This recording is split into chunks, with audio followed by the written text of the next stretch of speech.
this inflation rates as of April this year, what does that say about where we are as a country? I think Nigeria has resorted to be resilient. Before you call the police station, before they even leave, they take permission from I don't think there's really anything on ground to improve. the struggle with the ASU strike. Minister of Education volunteered and said, give me 2 weeks. It was a life. The president never gave me any deadline.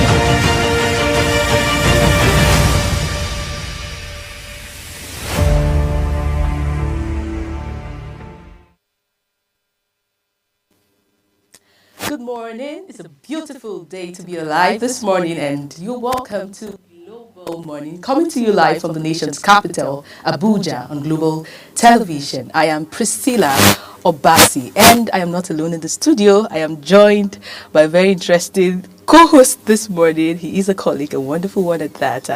Welcome to the show, Godwin. No, I'm feeling all the butterflies flying in my stomach right now. I'm just excited, you know.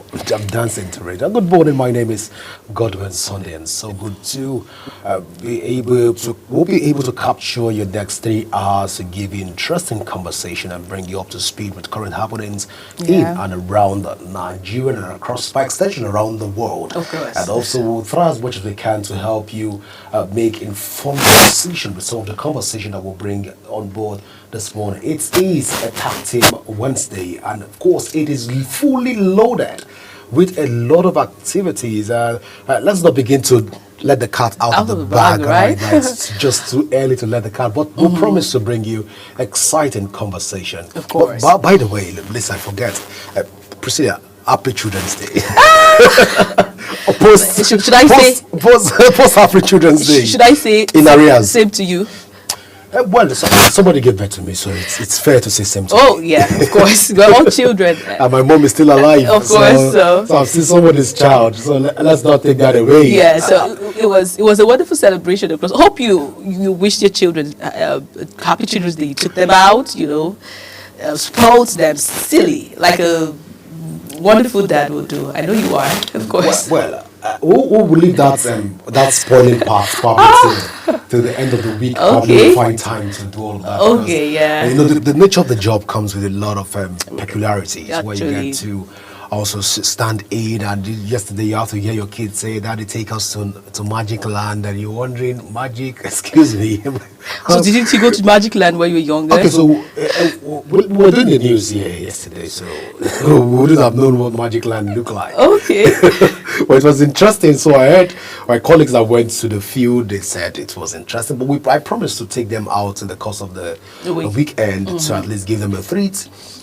Although we had to still do the necessary yesterday, send money to those at home to take them to go and get them some stuffs, ice cream and water view to help them stay afloat and stay belonging. But it's not that does not rule out the fact that it does not take them out. Of course, we do take them out on a regular basis, as it should be. Yeah. Right. So now talking about children, I have a very big burden on me. Looking back yesterday at the celebration. Now I want to address, or do I address this? Yeah, of course I should. I want to talk about something very interesting and very important this morning. It's about violence, domestic violence, and its impact on kids. Now, we know that the Violence Against Persons Prohibition Act was passed in 2015. That is bordering on issues that affect domestic violence, abuse, and all of that. But interestingly, I don't know if we should say it's an issue of the patriarchal system that some of us still operate on. When I say patriarchal system, a system that sets the man. I know you're a man. I don't mean to. I am not coming at you in any way. Okay, so take a chill pill. A chill pill this morning. I'm relaxed. Yes, please relax. No, you're a man, so you need to readjust. You need to readjust. Yeah. But then this issue of domestic violence and its impact on kids. A lot of people still stay in abusive marriages today. Enduring because of their children. And when I say domestic violence, I'm not just addressing the female gender or saying it affects only the women. Of course, some men are affected in, this serious issue. So people sit back in their marriages and with the hope or with the thought of, I want to stay here for my children. I don't want to go. I'm sitting here. And at the end of the day, at the end of the day, the resultant, effect is more on those children. We get to see children traumatized, a lot of children or a lot of adults that struggle with marriages. I feel, from my opinion, I feel like these adults were raised in homes that they did not experience enough love, and somehow this home have painted a wrong picture of marriage to them, and then gives them the home ideology that marriage is not something interesting, basically because they had seen their parents go through domestic violence. They don't fancy marriage in any way. That is a result of domestic violence. And when a mother or father sits back in an abusive marriage because of a child and say, I'm trying to sit so that my child will not feel like they don't have a father, or they want the parents' presence in their children, their children's life. And at the end of the day, they end up damaging that child. Do you think it's worth it at the end of the day? Do you think, people shouldn't think twice when it comes to sitting in abusive marriages? Because I don't see the point. I don't see the point. What's your perspective on this, please, Godwin? Okay, so my 1 penny, it's very expensive, but let me give it out. Okay. Okay, so I think, again, in commemoration of the Children's Day celebration, to a very large extent, I've done research, and I realized that there was something that kept our fathers and our moms together that wasn't totally, it's not oblivious. It's beyond love. It is commitment and dedication and passion to make something work. Yes, so my mom would tell me that I didn't know your dad. A picture was sent to me of your dad.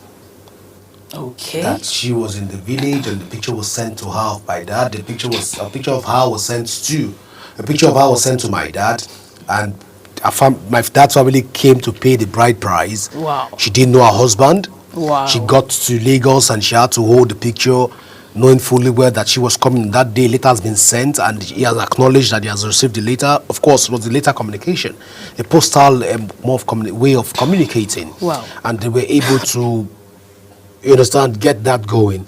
And being calculative, he knew the time that she was going to be in Lagos, and he was already in the park waiting with the picture. Wow, interesting. And she was waiting with the picture. And as soon as she arrived, he went to pick her from a J5 bus. And it was an interesting conversation when I listened to them talk about that before my dad passed on. But they were able to live for more than 55 years together. It was people that met with picture.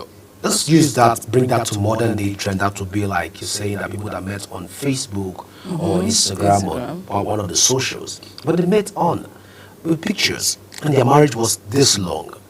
Now, again, there is something about being an African, and there's something about being civilized and getting exposed. Some people say that Western civilization has spilled doom to the African culture.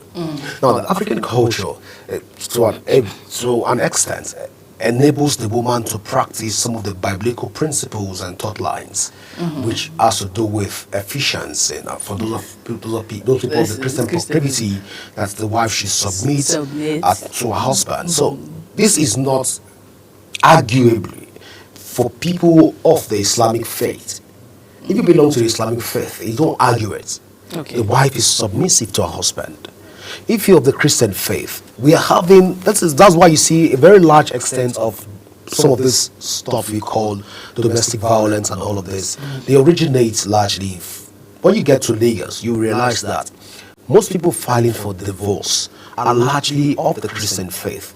And I ask, is there something they are not teaching in the various churches that we need to start imbibing and inducting into the practice? Or is the counseling sections in churches faulty? Should we begin to address that concern?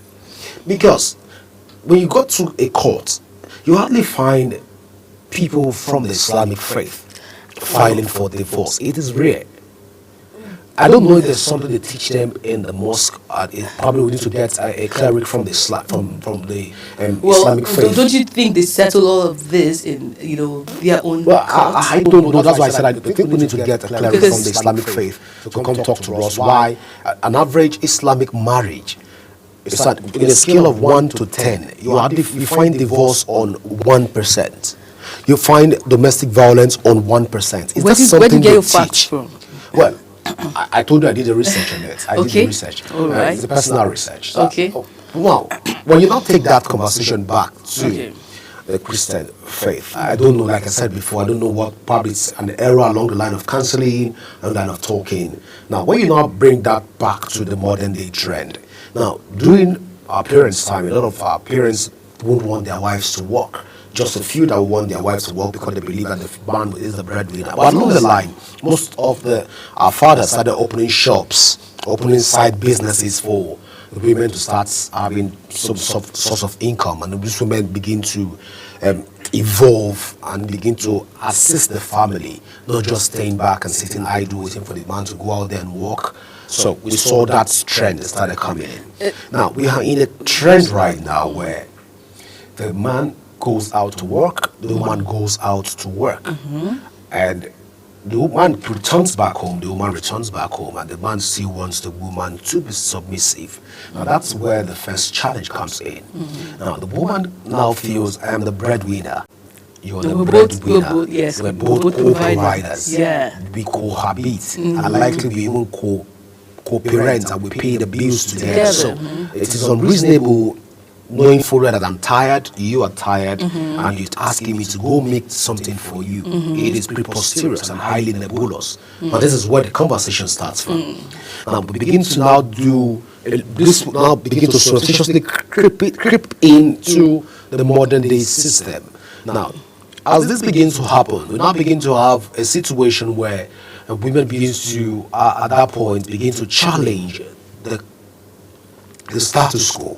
And challenge your husband, disregarding the fact that by whichever faith you look at it, probably from the Islamic faith, from the Christian faith, from the traditional perspective, the man is supposed to be the head of the home. Now, because of the fact that both of you are on the same pedestal right now, you now begin to compete on who becomes the head. And most men now feel threatened, knowing fully well that at this point, I'm not in any way approving domestic violence. I'm not. Let's get that correctly. I'm not in any way supporting or approving or saying that it is right for a man to hit a woman. In my own perspective, or a woman to hit a man. Okay, I'm talking from the part of the man. Okay. And probably you come from the part of the woman. Okay. Because there are men that go through domestic violence. Yes. So I'm saying that it's not right for a man to hit a woman for whatever reason. There's nothing wrong with you wearing your clothes and just going outside. If push comes to shove, you stay outside for the next 2 days. Before you return, everywhere would have been calm, and you return. Now, let's come back to the conversation around the fact that impact on children. Yeah. Now, we look at all of this.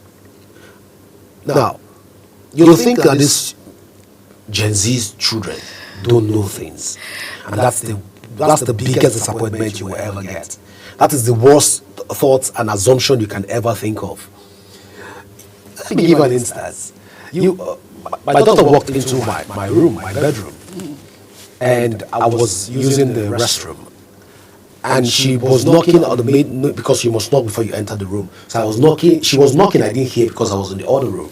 And she eventually pushed the door open and entered. And she was screaming, "Daddy, where are you?" And I replied, "What do you want?"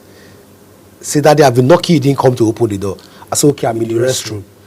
When she was leaving, she said, "Daddy," what the mother would have said to me was what she said to me.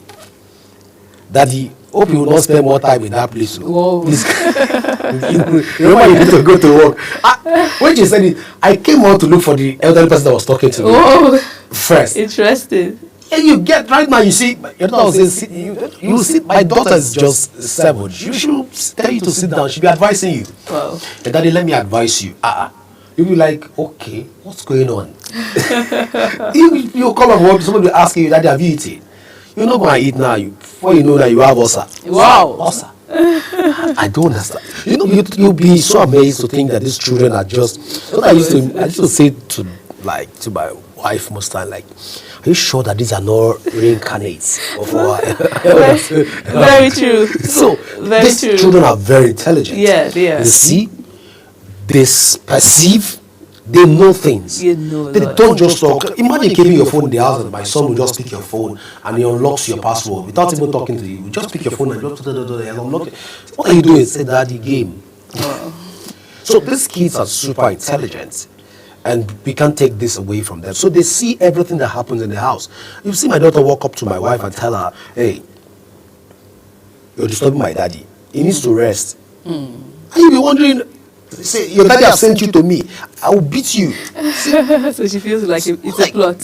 So it's all, sometimes if I watch the conversation in the house, I'll just start, okay, this is quite interesting. And this is one of the reasons I want to always go back home, because it's always dramatic. It's always interesting. Now, when one becomes abusive, I prefer to have this whole conversation in the bedroom and having it outside the room, because the kids are always sensitive.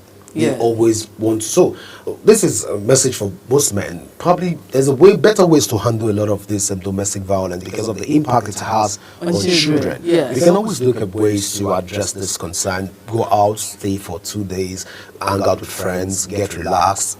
You guys are cool. Call her friends or family members that can talk to her, talk sense to her, and try to avoid religious leaders in your relationship. Don't talk to a pastor, because most pastors are not trained to talk about exactly. marriages. That's another. That's so most another pastors point. are not trained to have this conversation. Most are not trained to be able to resolve. I tell most pastors as my friends, tell them, why don't you rather assign this conversation to a professional, a counselor that is trained in this field. You will help the couples to be able to, because most people come to you with the perception of being afraid. First, in most churches, once they hear that you have a misunderstanding with your wife in the house, the first thing you get to hear is that you're suspended because you are a deacon, you are a deaconess, and you are this, or a pastor, you are the evangelist, you get suspended. Nobody wants to get to the root cause of the matter. They feel like everybody, you're superhuman once you are of the Christian faith or Christian proclivities. That's why I say I don't know how Islam.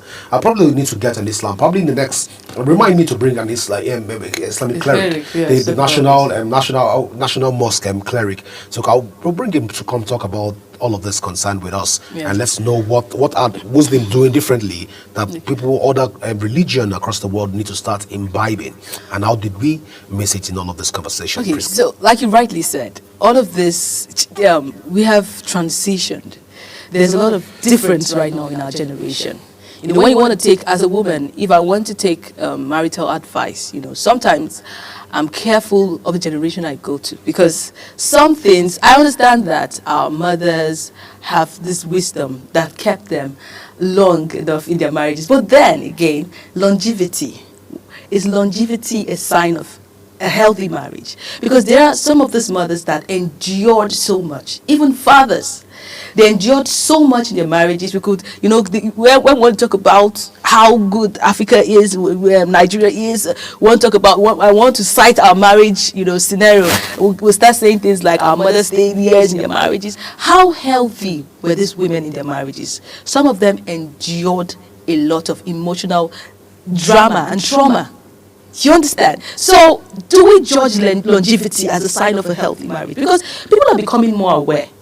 People are becoming self-aware. Now the whole rave of feminism, you know, coming up and all of that, even if some of them are taking it to the extreme. But then the woman is now more self-aware. She works, like you rightly said, she goes to work with her husband. Now some of this drama starts to happen when they marry spouses that do not understand. You understand that your wife goes to work, my wife goes to work, I go to work, and when I come back we have to assist each other. But some men do not understand these things. They have been fed, maybe trained, which is not totally their fault. Because if as a mother, all I teach my son is, when you get married, your wife will do this for you.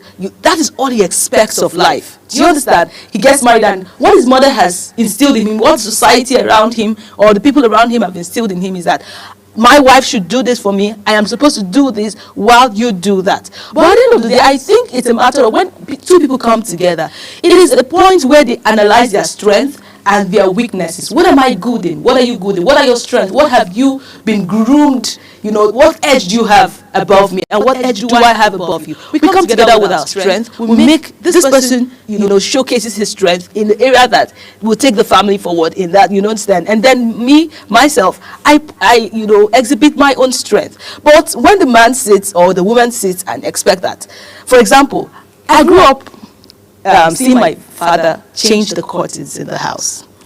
He did that. At every point we wanted to wash the curtains. My dad did that. So when I got married, I expected my husband to always wash the curtains because I'm like, this is a man's role. Well, my husband said, my mother did it. So at that point, for a while it was becoming, a bit of a drama. At any time, the curtain would just be there. And he would expect that I do it. And in my mind, my father did it. Do you understand? It caused a little drama until we had to say, okay, I don't think this is a gender role. And I think we have to come somewhere, we have to get to the middle. It's not like I couldn't wash curtains, but I have been programmed to think that a man should wash the curtains. And then maybe he, on his own part, has been programmed to think that a woman should do the dishes.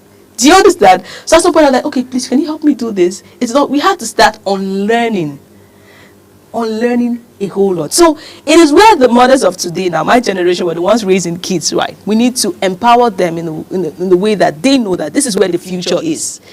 Our children, like you rightly said, when you were younger as your child, did you bump into your parents? Was there even phones then? Did you have a phone? You moved there. Did you have a phone? You moved there. But now your children can just think it. So they are in the computer age. They understand how to use the devices. They know all your passwords. They know all your passwords. I don't know how they do it. You change from password to pattern. They'll copy. My son will come and meet you and he will personally hand you over your phone. And then you show me the pattern. The pattern. And then you do it just once. You do it just once. And he grabs it. As you're doing it, he's looking at you like this. As if he's not seeing you. Tomorrow, as you return from work, you pick your phone and do the exact pattern you did, and he's already operating your phone. Exactly. Now, what are you doing? Exactly. I want to play game. He grabs that. So if he's tired, he's telling you that he's not satisfied with his tab, he wants to use your whole phone. That your phone is flexible. And I'm like, okay.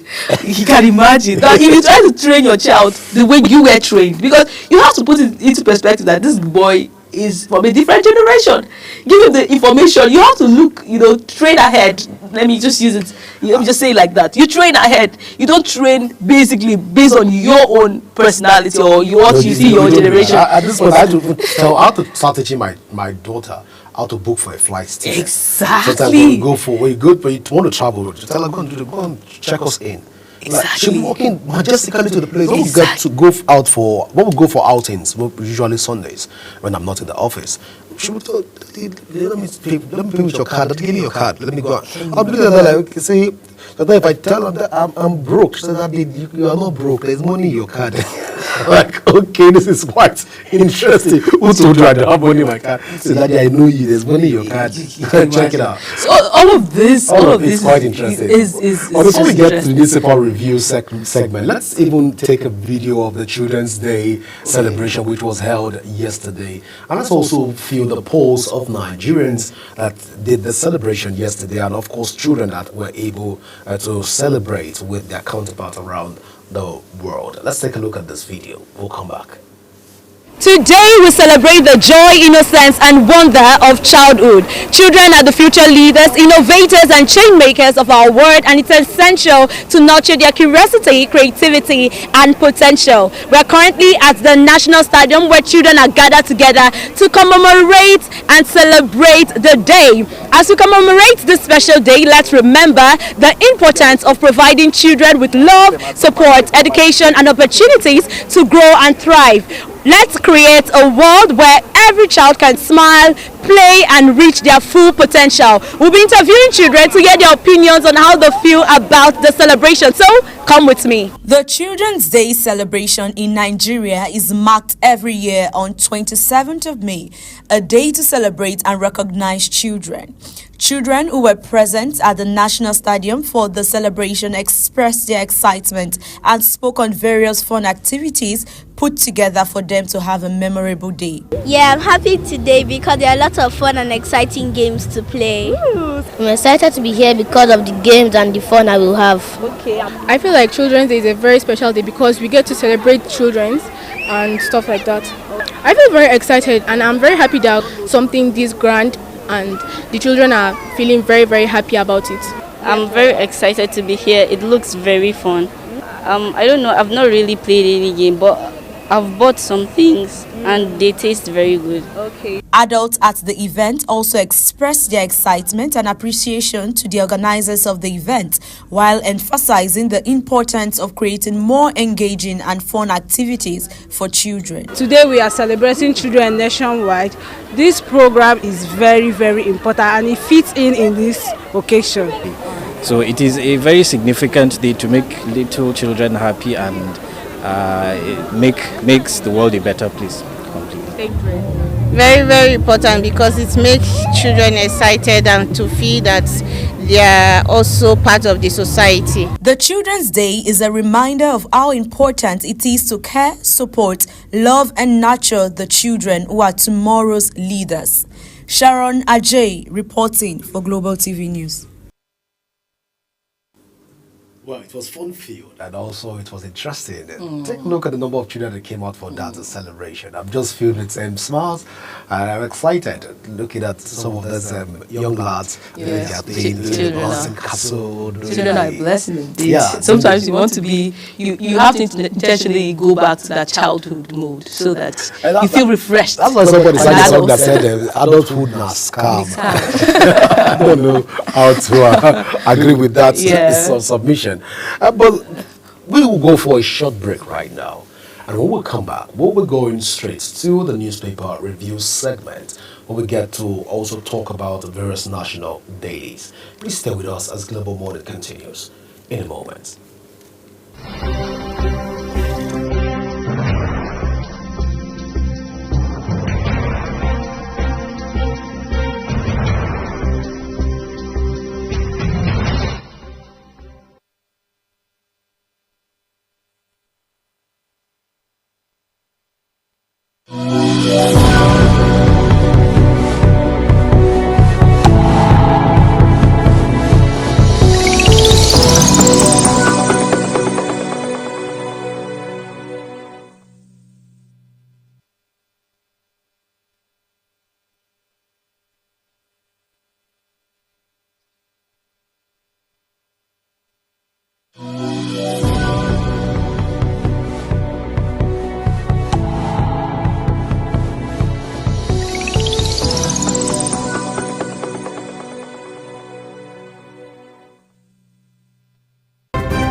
Do you know that global television can be watched in Nigeria and all over the world?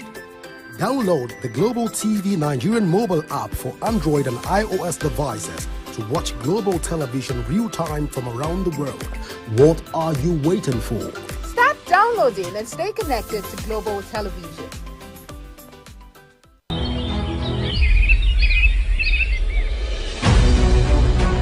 Global Morning is your top morning show here on Global Television. We bring you fresh news updates daily while delving into a variety of current affairs and topics. And at the same time, keeping you well informed about important events, both national and internationals. Global Morning serves as a valuable source of information, helping viewers like you start your day well informed. Stay connected from Monday through Sunday to a wide range of latest news making rounds on Global Morning. We're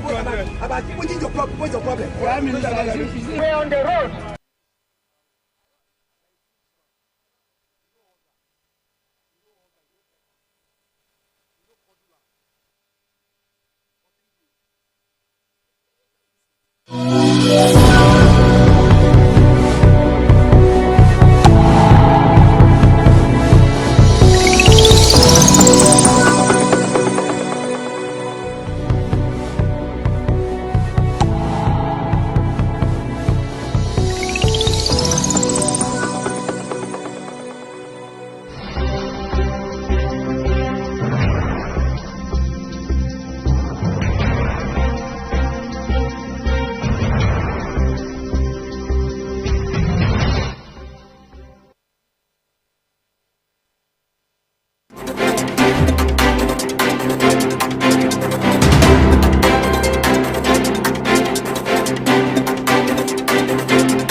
All right, welcome back. Well, we'll begin with our first paper right now, which is the Vanguard newspaper.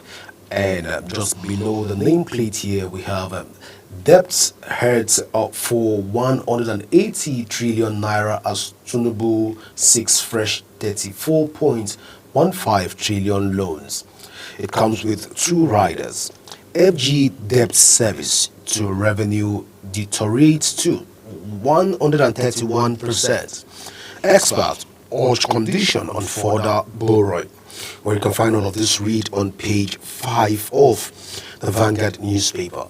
Of course, it comes with a photo image here, or photo story here of a particular security group hailing President Bola Ahmed Tinubu, and that's just about it. Order the Vanguard newspaper. Up next is the Punch newspaper, and of course Priscilla will be taking us through that paper.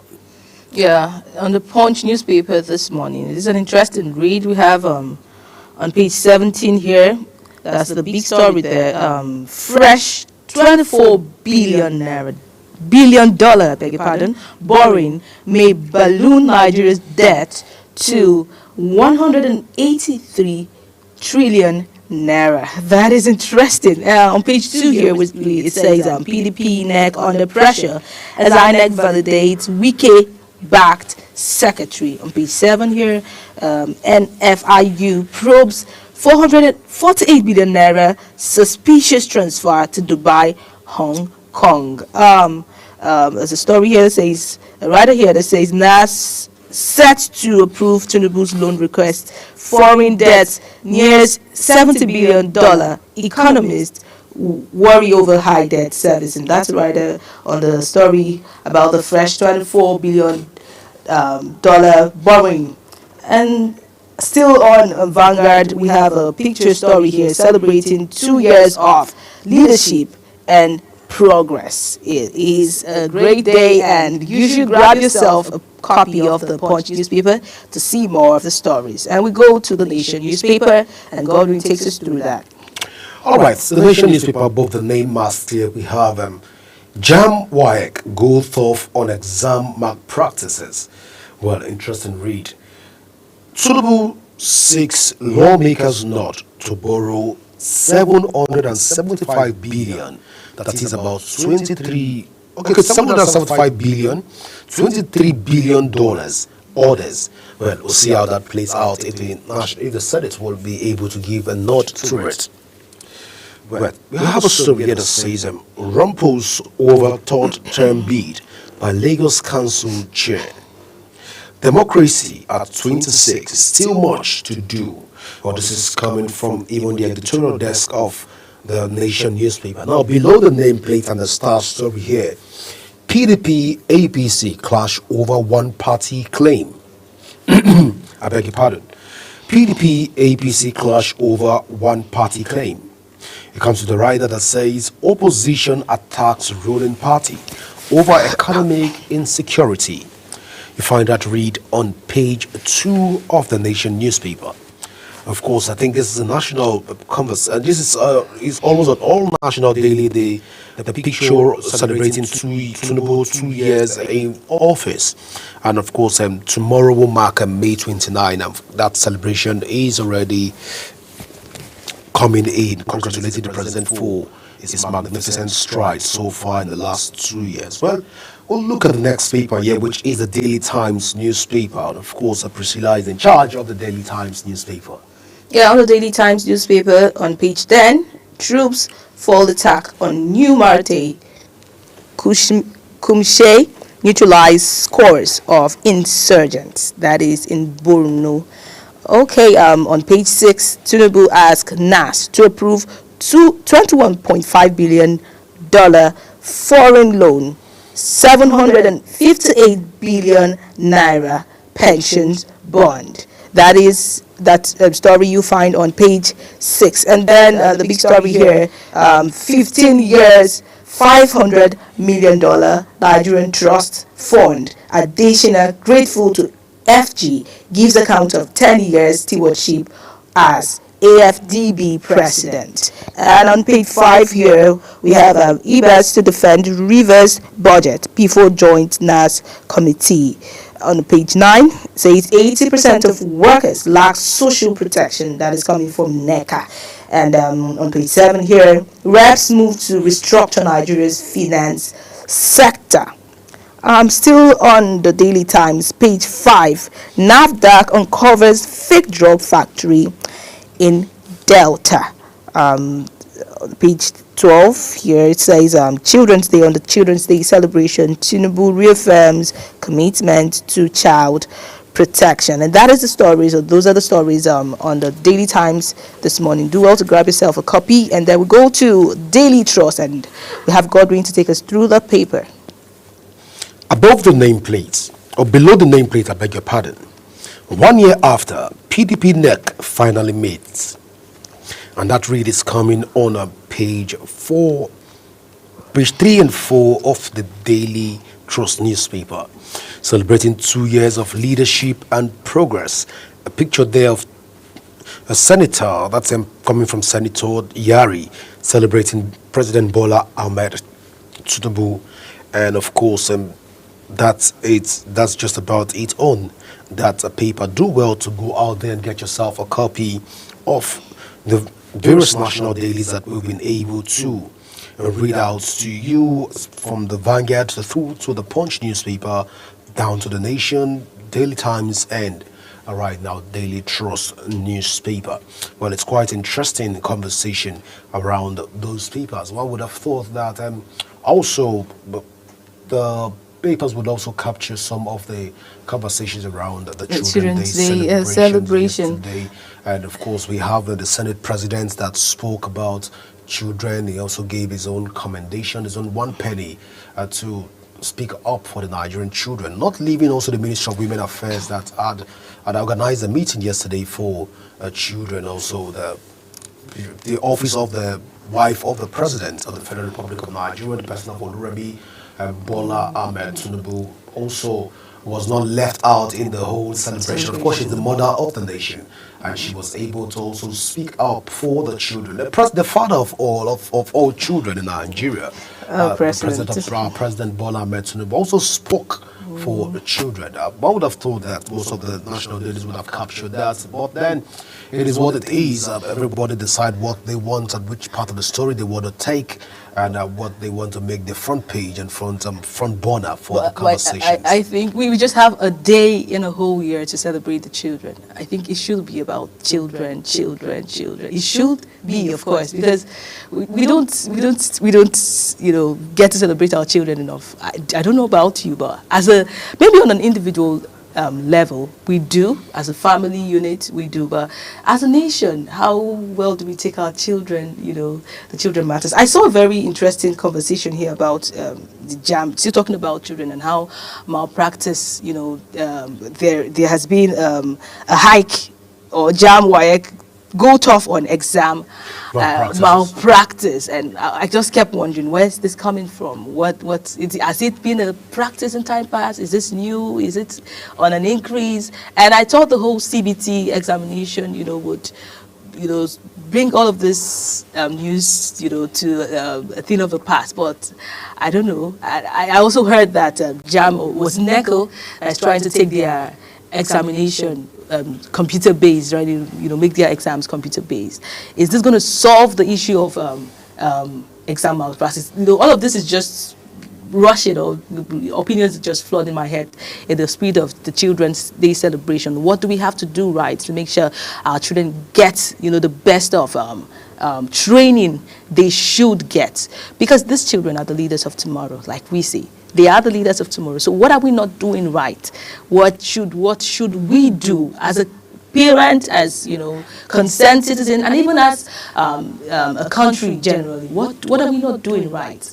What do you think? How can we make this? How can we make sense of all this funny news and stories we get to hear or see on the internet from time to time?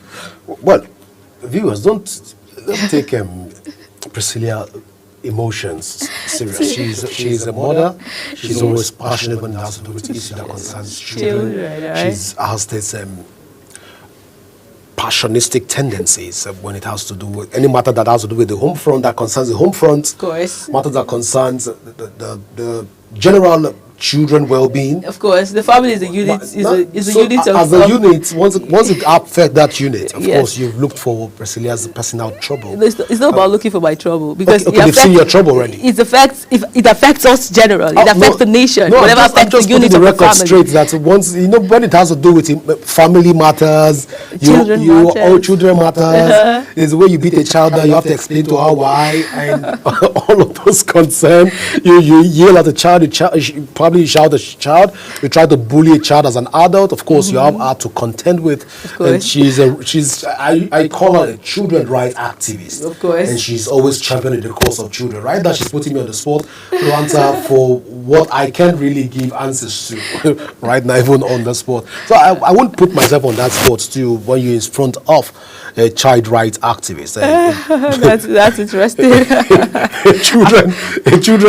a children child rights protector, activist, defender, and what they call it again, the other one they use. I've just been inaugurated. Well, we need to super inaugurate that office to also get you probably a personal PA to be able to check your itineraries for the day and plan your movement and time, also that we can also be having you in the studio to let's hear you. But then again, looking at all of these concerns that you've raised so far, I wish I have the answers to them, what we can do.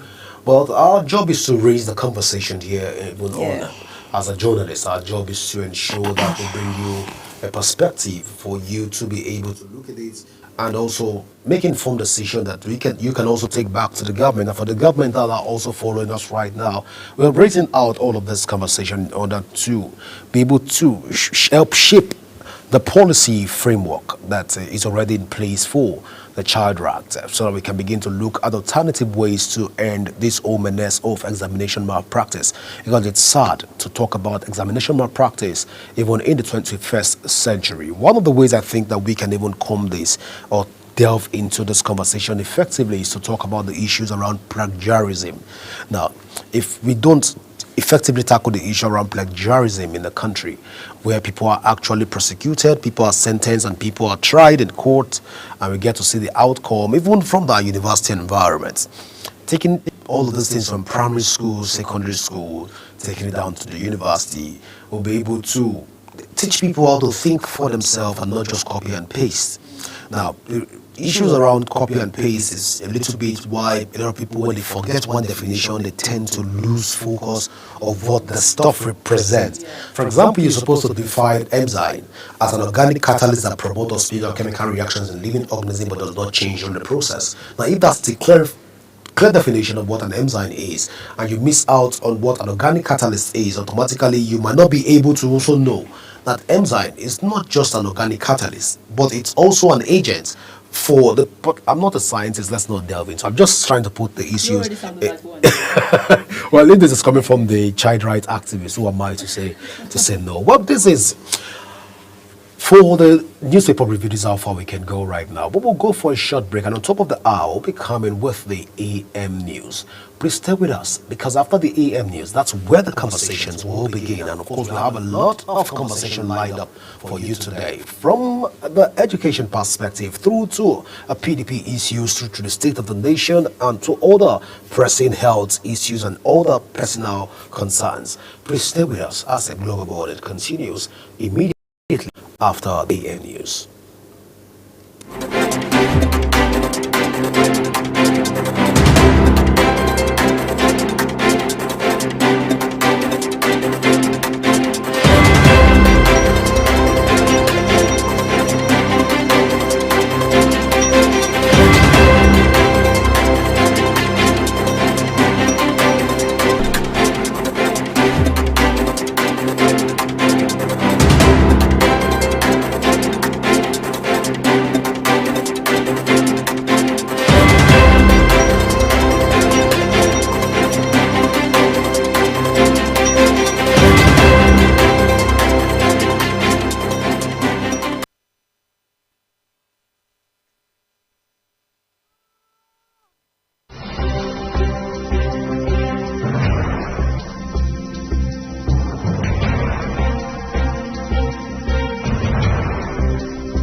know that Global Television can be watched in Nigeria and all over the world?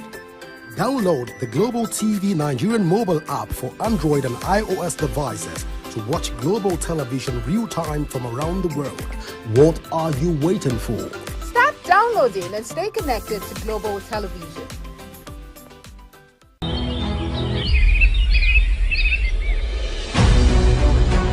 Global Morning is your top morning show here on Global Television. We bring you fresh news updates daily while delving into a variety of current affairs and topics.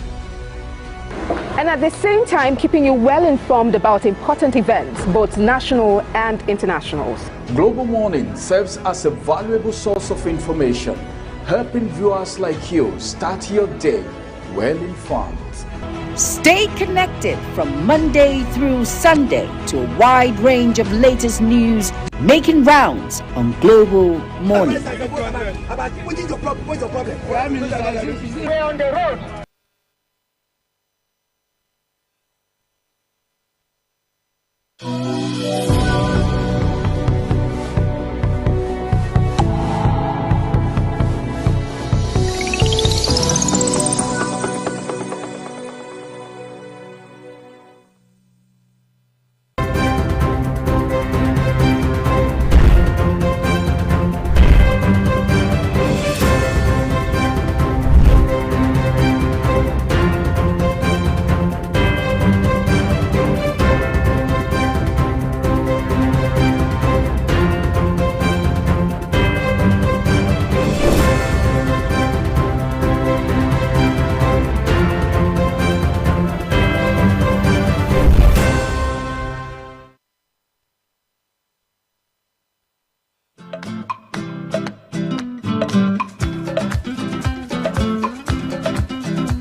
Hello and welcome to all our viewers in Nigeria and around the world to AM News on Global Television, coming to you live from the nation's capital, Abuja.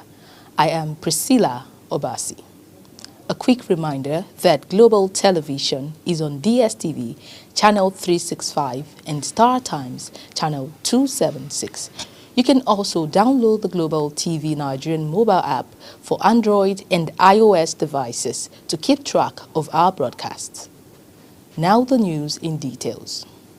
President Bola Tinubu says no safe haven for corruption in Nigeria and that his administration will ensure that every stolen asset from the country is recovered. The president stated this in Abuja while declaring open a summit on asset recovery, where he was represented by the Permanent Secretary, Political and Economic Affairs in the office of the Secretary to the Government of the Federation, Nadungu Gagare. He said asset recovery is a vital tool in our anti-corruption strategy, as it is not merely a legal exercise but a moral obligation. President Bola Tinubu has reaffirmed his commitment to protecting the rights, dreams and future of every Nigerian child. Tinubu made the pledge in a message to mark the 2025 National Children's Day. The president also said this year's theme, Stand Up, Speak Up, Building a Bullying-Free Generation, could not have been more timely, as it speaks directly to the culture the country is building. Minister of Women Affairs, Iman Suleiman Ibrahim, has urged Nigerian children to be more resilient and confident in themselves in order to combat bullying. She made the call at a press briefing in commemoration of the 2025 National Children's Day organized in Abuja. The event, held at the ministry's headquarters, focused on advancing child protection and gender equality across Nigeria. Our correspondent, Godwin Sunday, reports. It was a moment of reflection and renewed commitment to child protection as the Ministry of Women Affairs teamed up with Save the Children International for a special event in Abuja to mark the 2025 Children's Day. The event highlighted ongoing efforts to promote the rights of children and women across the country. While speaking, the Minister of Women Affairs, Honorable Imam Suleiman, emphasized the need to amplify the voices of vulnerable children and ensure that no child is left behind. When it comes to addressing issues of bullying that is more likely in conflict-affected areas, I can assure you that the first concrete step we've taken is the advocacy, which is the campaign. The see something, say something, we'll do something. We'll be working alongside your Commission for Women and Children in the state, and we'll also be working with other CSO to ensure that we amplify our voices and we address targeted issues. So safeguarding children, whether in conflict areas or in stable environments, is a key priority in achieving the renewed agenda for children in Nigeria. While appreciating the minister, the representative of Save the Children International emphasized that the ministry's position is a step towards building a safer and more inclusive society. Every child deserves to grow, learn and thrive in a safe and supportive environment that is free from bullying, from violence, from discrimination and fear. So really addressing bullying is critical to addressing children's rights in general, because if we want children to enjoy their rights to education, to protection, to express their opinions freely, then bullying needs to be addressed, whether it's at home or in the schools.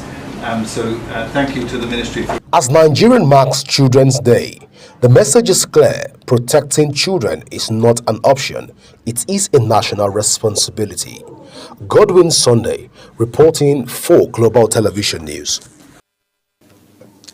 In commemoration of the 2025 International Children's Day, children from diverse backgrounds have gathered at a fun fair put together for them at the National Stadium in Abuja. Global TV correspondent Sharon Ajay was at the event and completes the story. Today we celebrate the joy, innocence and wonder of childhood. Children are the future leaders, innovators and change makers of our world, and it's essential to nurture their curiosity, creativity and potential. We are currently at the National Stadium where children are gathered together to commemorate and celebrate the day. As we commemorate this special day, let's remember the importance of providing children with love, support, education and opportunities to grow and thrive.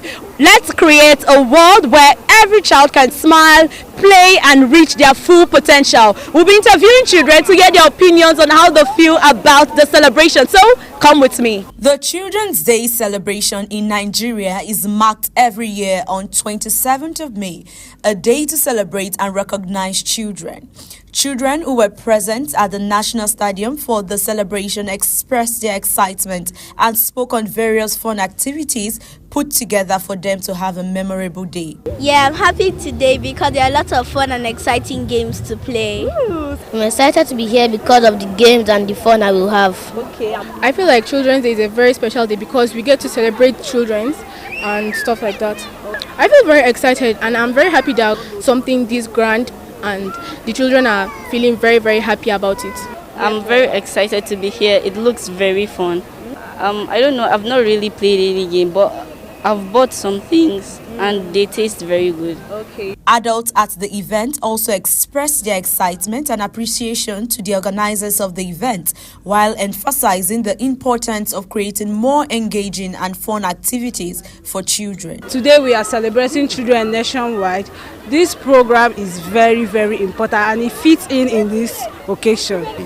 So it is a very significant day to make little children happy and it makes the world a better place. Thank you. Very, very important because it makes children excited and to feel that they are also part of the society. The Children's Day is a reminder of how important it is to care, support, love and nurture the children who are tomorrow's leaders. Sharon Ajay reporting for Global TV News.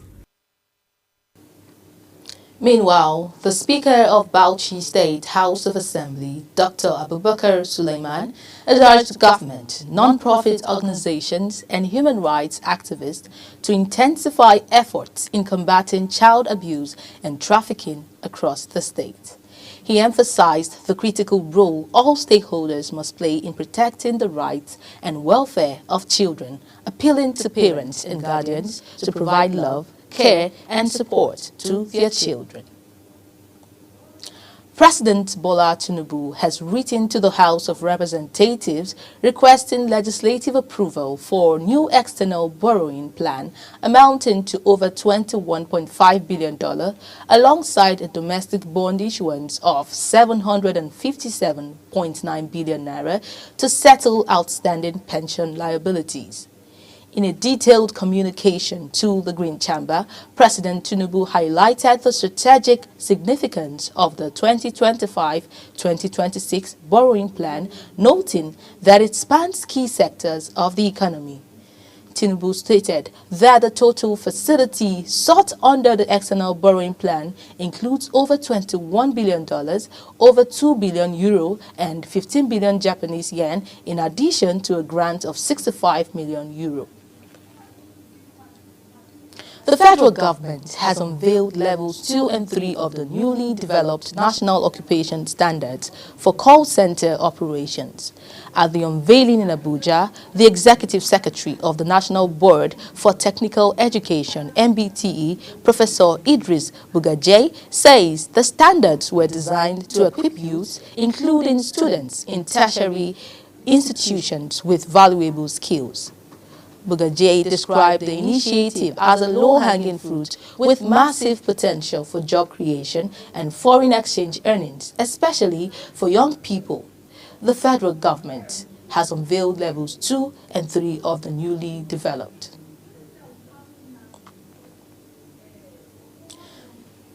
Tinubu endorses Ukachukwu Ekunife, charges them to deliver victory in Anambra governorship race. President Bola Tinubu has declared his unwavering support for the APC gubernatorial candidate in Anambra State, Evangelist Nicholas Ukachukwu, and his running mate, Senator Uche Ekunife, officially presenting the party flag to them at the State House in Abuja.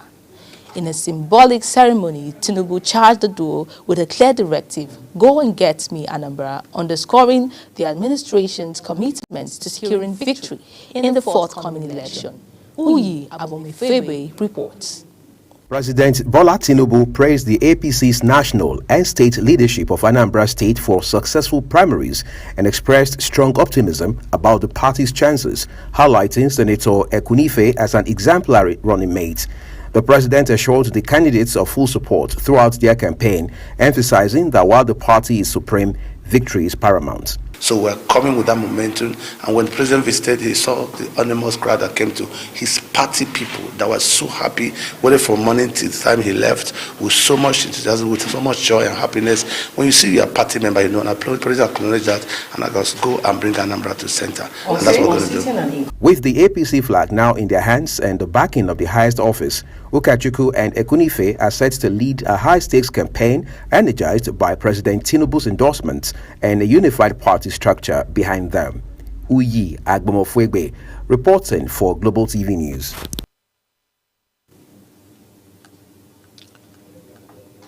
Chief Executive Officer of the Southeast Development Commission, SEDC, Mark Okoye, provided President Bola Tinubu with an update on the Commission's 100-day progress report. Following a high-level meeting at the Presidential Villa in Abuja, Okoye addressed the press. Sharon Ajay has the details. Highlighting the strides made since the Commission's inception, Chief Executive Officer of the Southeast Development Commission, Mark Okoye II, emphasized SEDC's dedication to transforming President Tinubu's renewed hope agenda into concrete developmental outcomes for Nigeria's Southeast region. Describing the meeting as both productive and forward-looking, Okoye underscores the president's renewed commitment to fast-tracking the region's growth and development. We've been in office for about 104 days, given that we were inaugurated on February 11th this year. And in that time, this was really a briefing for me to give him an update on what we've done and what we've been able to achieve in the last 100 days. And it spent about 25 minutes of those really taking him through the strategic vision, what we intend to achieve as an organization, how we intend to mainstream the Renewed Hope agenda. He further revealed that SEDC is targeting the creation of a $200 billion regional economy by 2035, aiming to make a substantial contribution to Nigerians' broader economic advancement. We have broadly around 7 to 8 major programs. One of them is the Southeast Security Intervention Program, where we'll be working closely with the host governments to see how we can support for a more secure Southeast, because only when there's improved security, then you can start layering on development and investment and economic opportunities for then young people. The second is which Mr. President quite liked a lot, was the agro development program, where we aim to develop over 50,000 hectares of land over the next 4 years. Expressing his gratitude for the confidence placed in him by President Tinubu, Okoye reiterated the Commission's pledge to prioritizing measurable results, transparency, and active public engagement. Sharon Ajay reporting for Global TV News.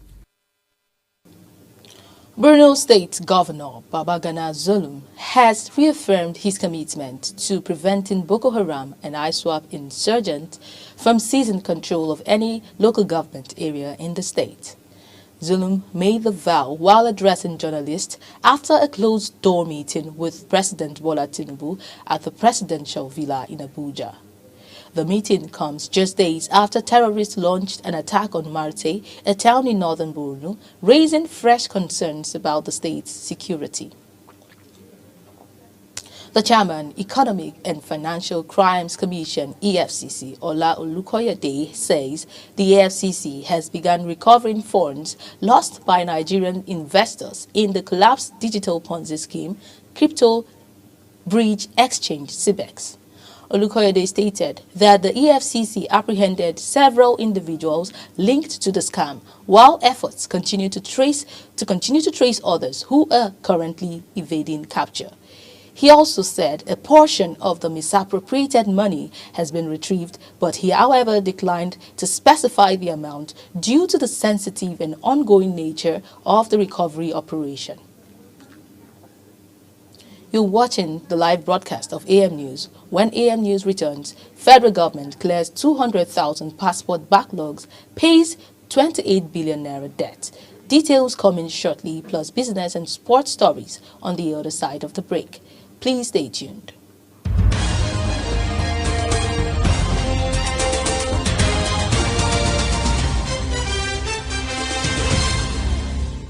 Do you know that global television can be watched in Nigeria and all over the world? Download the Global TV Nigerian mobile app for Android and iOS devices to watch global television real-time from around the world. What are you waiting for? Start downloading and stay connected to global television.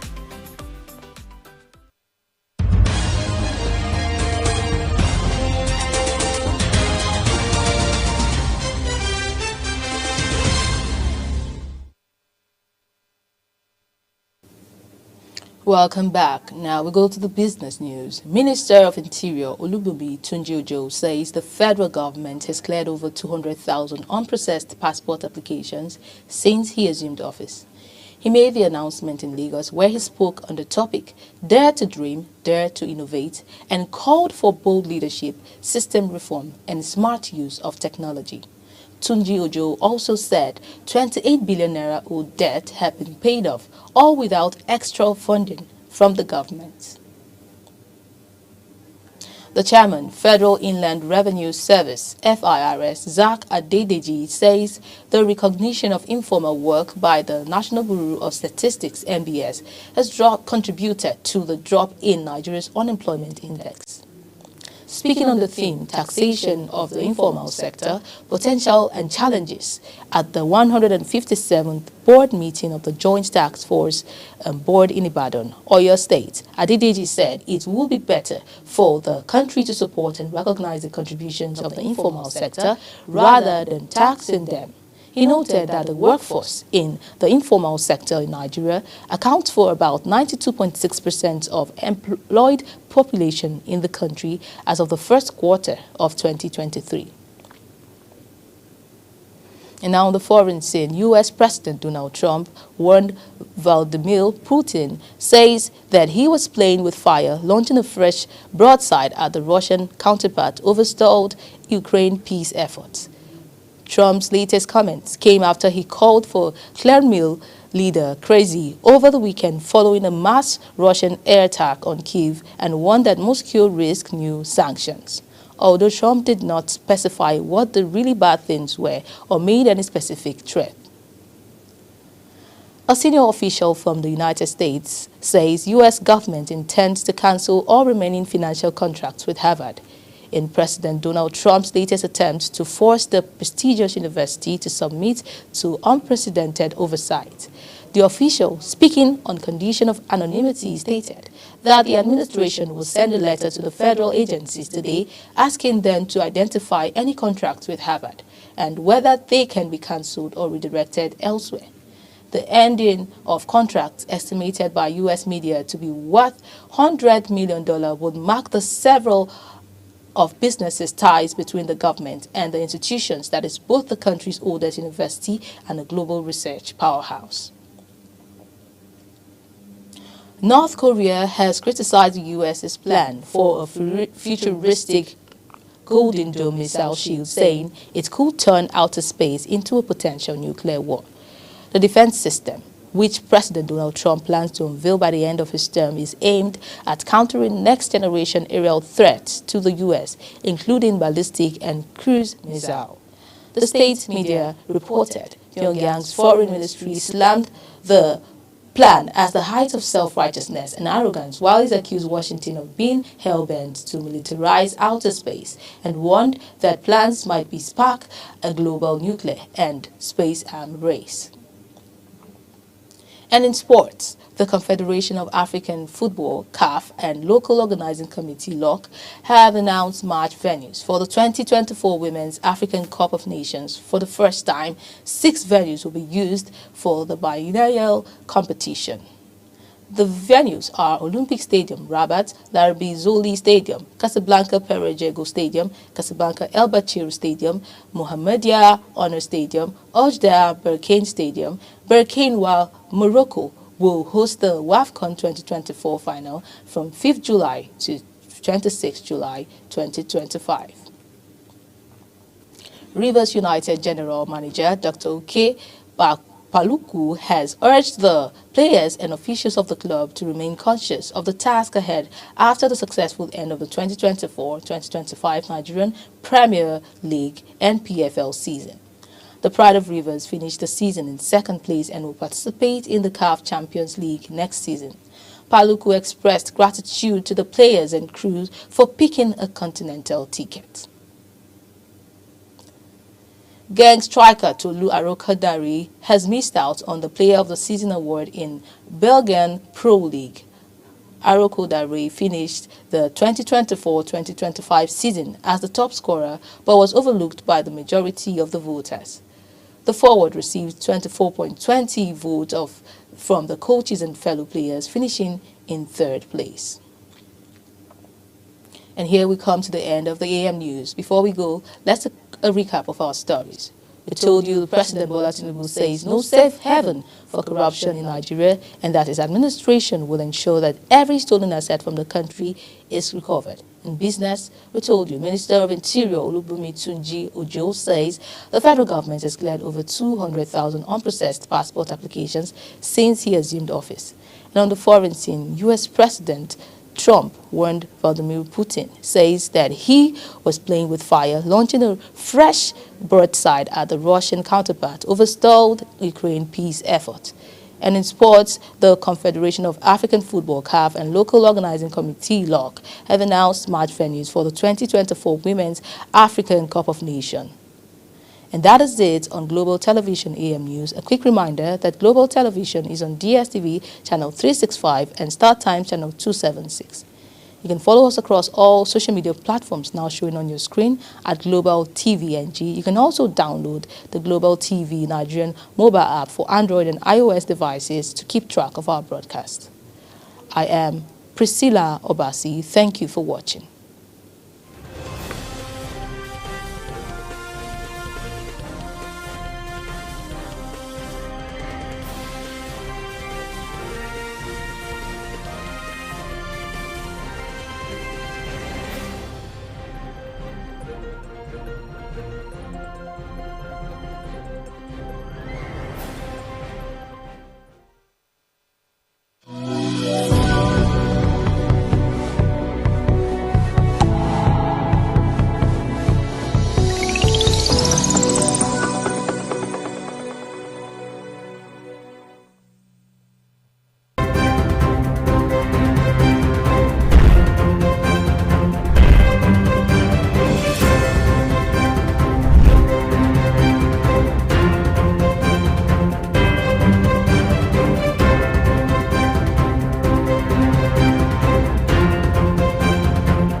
Do you know that global television can be watched in Nigeria and all over the world? Download the Global TV Nigerian mobile app for Android and iOS devices to watch global television real-time from around the world. What are you waiting for? Start downloading and stay connected to Global Television.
know that global television can be watched in Nigeria and all over the world? Download the Global TV Nigerian mobile app for Android and iOS devices to watch global television real-time from around the world. What are you waiting for? Start downloading and stay connected to Global Television.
Good morning once again and welcome back to Global Morning. We've been having a series of conversation this morning that has been enlightening, and at this moment we're about to have an interesting conversation. Now, over the week I came across an interesting video on social media coming from a popular lifestyle coach and social media influencer.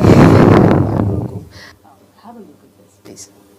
If you're over 30 and you're single, please go and freeze your eggs. I don't mean the eggs that chicken lay, I mean the eggs that your ovaries produce every month. Go and freeze it. This was me at 38 years old, injecting myself during my egg freezing process, like a fake nurse. For me to get quality eggs, we had to do it twice. Before you scroll away, wait first. God is still on the throne, but he also gave us signs. Try your best not to listen to Niger aunties though. They will tell you, leave it to God. They will also tell you, don't forget your eggs are getting old. Aunties, I beg, choose a struggle. Choose a struggle. As you're praying and fasting, help me to be branching at the fertility clinic. You get, let's balance these things. Some of you will say, Ife, my Auntie Susie had twins at age 55.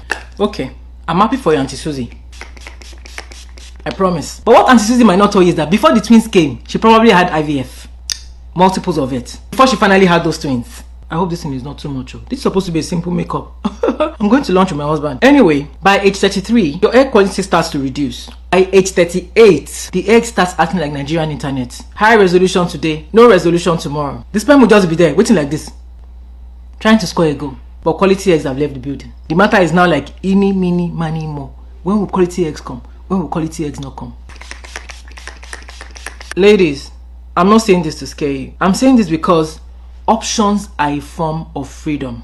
I know that IVF is expensive, but you can save small now. Some of you are saving to buy expensive bags, expensive shoes, to impress people that don't like you. Why can't you save towards freezing your own eggs? Some of you have said, freezing your eggs at over 30, it is desperation. It's not desperation, it's foresight. What did I say? Foresight. Some of you may never need the eggs. Some people will conceive naturally at 39, at 45. That's fine, that's okay. But having that option, ooh, is sweet. It's like Zen. Think about it. Now that is a very interesting conversation there. I am not alone in the studio. I am joined by a medical doctor, and we're going to be dissecting this topic about freezing the egg. Welcome, sir. Thank you for having me. Please, sir, can you introduce yourself to us? Okay, I'm Dr. Nadika Chukwudi David. I'm a medical doctor, currently working in a fertility hospital. Oh. Thank you for having me. Okay, you're very much welcome, sir. So you listen to this conversation. I don't know how many Nigerians are aware, or Nigerian women are aware of this topic of freezing egg. What do you have to say? Or maybe you just give us more enlightenment about what it is. What is it exactly? What does it mean when they say freezing of egg? Please educate us. Now, when you talk about freezing of egg, in a simple terms, what it simply means is trying to preserve the woman's egg for the future. So that anytime she wants to get pregnant, she wants to have her babies, the eggs can be reused for. Okay, so is it, when you say preserving the eggs, can anybody freeze their egg? Yes, women generally in their early 20s and early 30s can freeze their eggs. Okay, so how long can these eggs be preserved? When I decide to freeze my egg, how long can I store it? And when you say freeze it, is it frozen in my body, or is it put in, a refrigerator? Because when we hear the term freeze, like, is there a fridge for keeping eggs, just like we have a place where they keep dead bodies? You understand? So is it the same thing? No, it's not the same thing like dead bodies. So when we talk about freezing of the eggs, is like a process where through a controlled ovarian stimulation, the woman's body is prepared after going through some drugs, and the eggs, which is also called the oocyte, are retrieved through oocyte retriever. Thereafter, it is preserved in an incubator, which could stay for years, as long as you want it. Interesting, sir. Okay, so I know that in this part of the world, I don't think a lot of people are aware of, this process of freezing one's egg. But is it an advisable thing to do from a doctor's perspective? What are your recommendations? Yes, I seriously think that every young woman out there should plan to freeze her eggs. Because the issue is, now for women, they are born with the whole eggs they need for life. So as life progresses, as she ages, the quality of these eggs actually decline because of the metabolic activities happening in the body. Okay. Meaning that a 20-year-old woman has a better eggs when compared with a 30, and a 30 has a better eggs when compared with 40. So as the woman's age declines, the quality of her eggs also declines. So it's very advisable for a woman to freeze their eggs.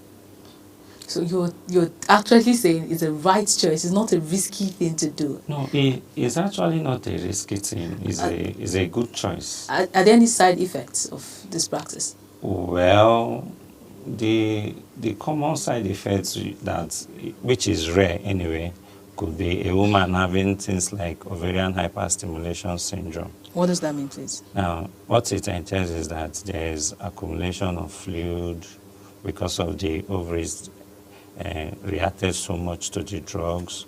However, within a week, when managed properly, it resolves. So there are no really side effects of worry. Okay, so in societies where it's often seen as natural for women to marry older men, how can the age difference between partners affect a woman's fertility, and her choice of conceiving? Now, for older women to marry younger men, now it depends on the woman's age. Now, let's say if it's a woman of 40, for example, now, like I once said, the quality of a woman's egg declines with age. Do you understand? Let's assume a woman wants to have 5 children and she's 40 already, and at that point the quality of her eggs are no longer viable. The quality have gone so bad. So you now see that an older woman marrying a younger may not be able to achieve their desired family. Do you understand? So, but if the woman has frozen her eggs, for example, now, at this point, those eggs, through IVF, can be used for them to achieve their desired conception. Okay, you just said IVF. Does it mean that if a woman freezes her egg, conception can only be done artificially? Yes. So the eggs cannot be put back into the woman's? The means of putting it back, that means the egg will be fertilized artificially and now be implanted in the woman's womb. So IVF has to be done after the egg is frozen? Yes. Wow, interesting. So what is the cost of freezing the egg, the average cost? Well, and how many Nigerians can afford this? Well, the average cost of freezing I think it should be from 1.5 and above. 1.5 million naira. And above. Does it, if I freeze my egg now, do I freeze it for life? Or is it for a period of time? No, you can freeze it for life, depending on your choice. Do I pay for life? When I pay, is the payment done once and for all? Or is it done annually or something? When you say 1.5 million naira, anyone that wants to go freeze her egg, if I want to go freeze my egg, most women that would want to do that are, women that maybe are not married yet. Do you understand? Or you maybe want to conceive later. But majorly, those that are not married yet and want to conserve their, eggs for the future. Now, if I go to freeze my egg, hoping to get married, of course, all those things we cannot really determine marriage and all of these other life phases. You understand? So, if I go freeze my egg, hoping that I'll get a husband soon, and the husband doesn't come till the next 5 years, do I keep paying the rent for my eggs in the egg bank? Do I call that egg bank or what? Yes, I think what most hospitals do, the payment won't be 1.5 annually anyway. Okay. So the payment that I said it could be about 1.5 and above will be for the cost of trying to prepare your womb, your ovaries, get them ready, the drugs that they will use, and I think for about a period of 1 year. Thereafter, you start paying, I think, depending on the facility anyway. Your facility, how much do you charge? Depending on the facility. Some facilities may take like 100,000 yearly. Okay, that is after the initial deposit. After the initial deposit of. Okay, so yearly to keep the frozen. As long as the person wants. Okay, now when it comes to fertility, is it solely on the woman? Because I heard that a man's sperm also declines with age. So if a woman goes to freeze her egg, hoping that in the future I'll get married and I'll fertilize it. What if you go with the likelihood of a woman in this part of the world getting married to an older man? What is the likelihood of that egg still being able to be fertilized by an older sperm? Do you understand? So now, when it comes to the male, males naturally produces semen every day. So unlike the women, for women they were born with their eggs. For men, spermatogenesis occurs daily. Okay. It's just that the period of maturation, it takes about 3 to 4 months for the sperm to get matured. So if the woman has frozen her egg, it's actually on a better side. For the men, since it's something that occurs daily, there are medications for a man that maybe the semen is not functioning well that you can give to the man so that the sperm will be better. So it's more on the woman. Wow. Yeah. Wow. So, but again, I've heard that when a man gives birth in late age, he's likely to give birth to children with maybe ADHD, Down syndrome, and all of that. All of those still are, resultant effects of age. No, I don't think it's more on the men's side though, because yes, it's possible that an aged man might have ADHD child, but what of the woman? How old is the woman? Because the quality of her eggs actually plays a vital role when it comes to chromosomal malformations. And that is the essence why it's advised for women to freeze. Now, for a man, he can take supplements and come on, the sperms will be okay. That situation is more with the quality of a woman's egg. Okay, so what are the emotional side effects of all of this? Are there any side effects? Because I know that as a woman, when you're going through the family planning phase, a woman that's already given birth, that whole process, sometimes affects the hormone and affects it. Well, and you see her having mood swings here and there. Does it also play when she's trying to... When you are trying to do all the process because of the drugs, some women may come down with hot flushes, mood swings, some may be gaining weight gains and all that. So you see, it has a lot. Can you give us an image of the process of freezing the egg and the time frame? Now, usually, if a woman is to freeze her eggs, so at first, we want to look at her hormone profile to know what the hormones looks like and be sure that everything are fine. Then after, maybe ask her to see her period, come back on the second day of the menses and all that. Then now start what we call controlled ovarian stimulation. This involves hormonal drugs, which the woman will take for some days, depending on how she's responding. So when the drug is started, we monitor to know the progress of the medication. So when the sizes of the follicles have gotten to a reasonable size, the woman will now be given like trigger shots, then after the egg retrieval process. So after which it will now be frozen. That is within the space of how many months or days? No, it is, let's say within a month, all this can be achieved. Within 1 month? Yeah. And then what is the success rate? Is it of yes, freezing the egg and then the egg going through artificial insemination and coming out, with the child at the end of the day? What's the success rate? Now, if it's for the success rate, because the success, if I'm not mistaken, here will be the outcome, like having pregnancy, right? Yes, the egg being used eventually. The egg being used eventually later in life. Yes. Now, when it comes to childbirth, having a successful IVF, there are factors that play. Now, one of those factors is the quality of the embryo, which freezing will help give a good quality embryo. Do you understand? And it's depending on the age you froze. Yes, depending on the age you froze. That's why we advise they freeze early, at least. What age? Within their 20s or early 30s. Most people under 20s are still under their parents. So if I go tell my mom, as a 20-year-old, within their 20s. How would a typical... Anyways, let's finish with that conversation. Then I'll go to the next question because... Let's go, sir.